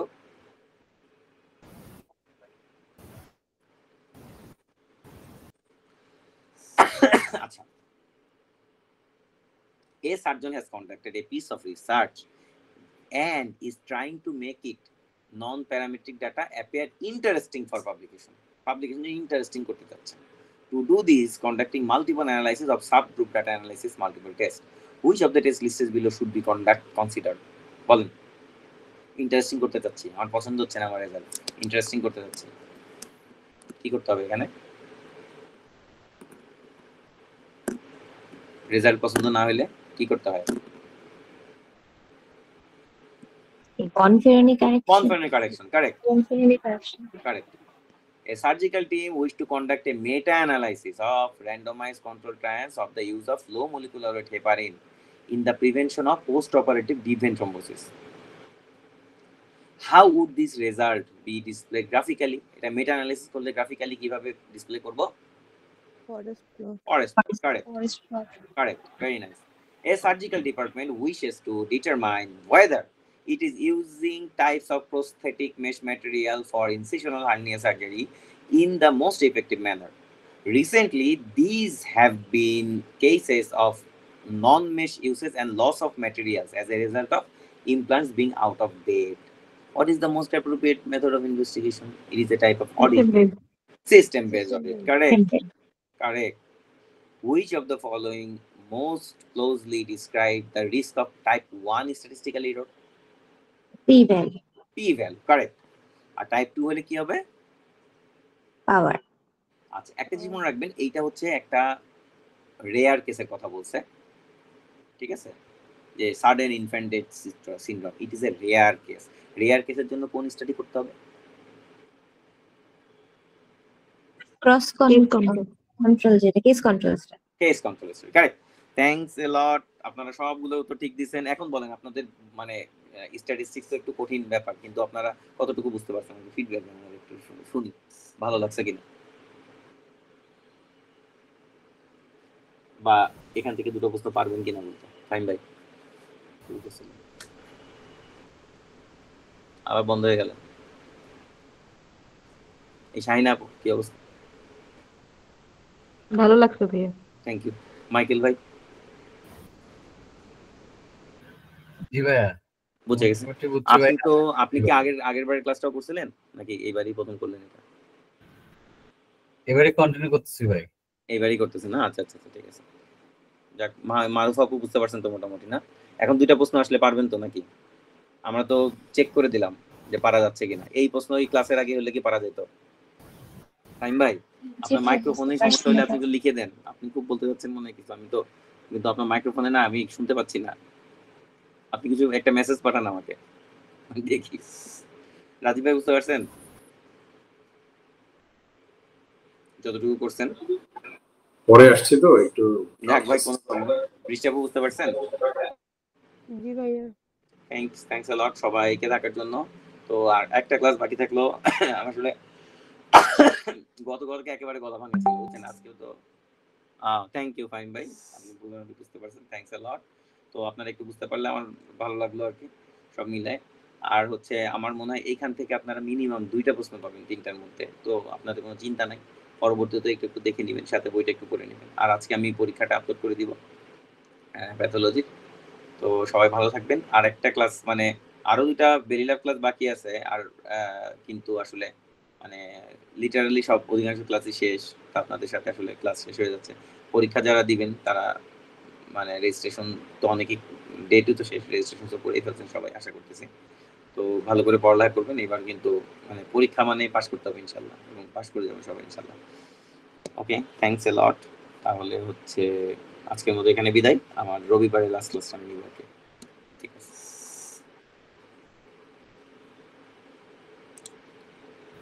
থ্যাংক ইউ ভাই।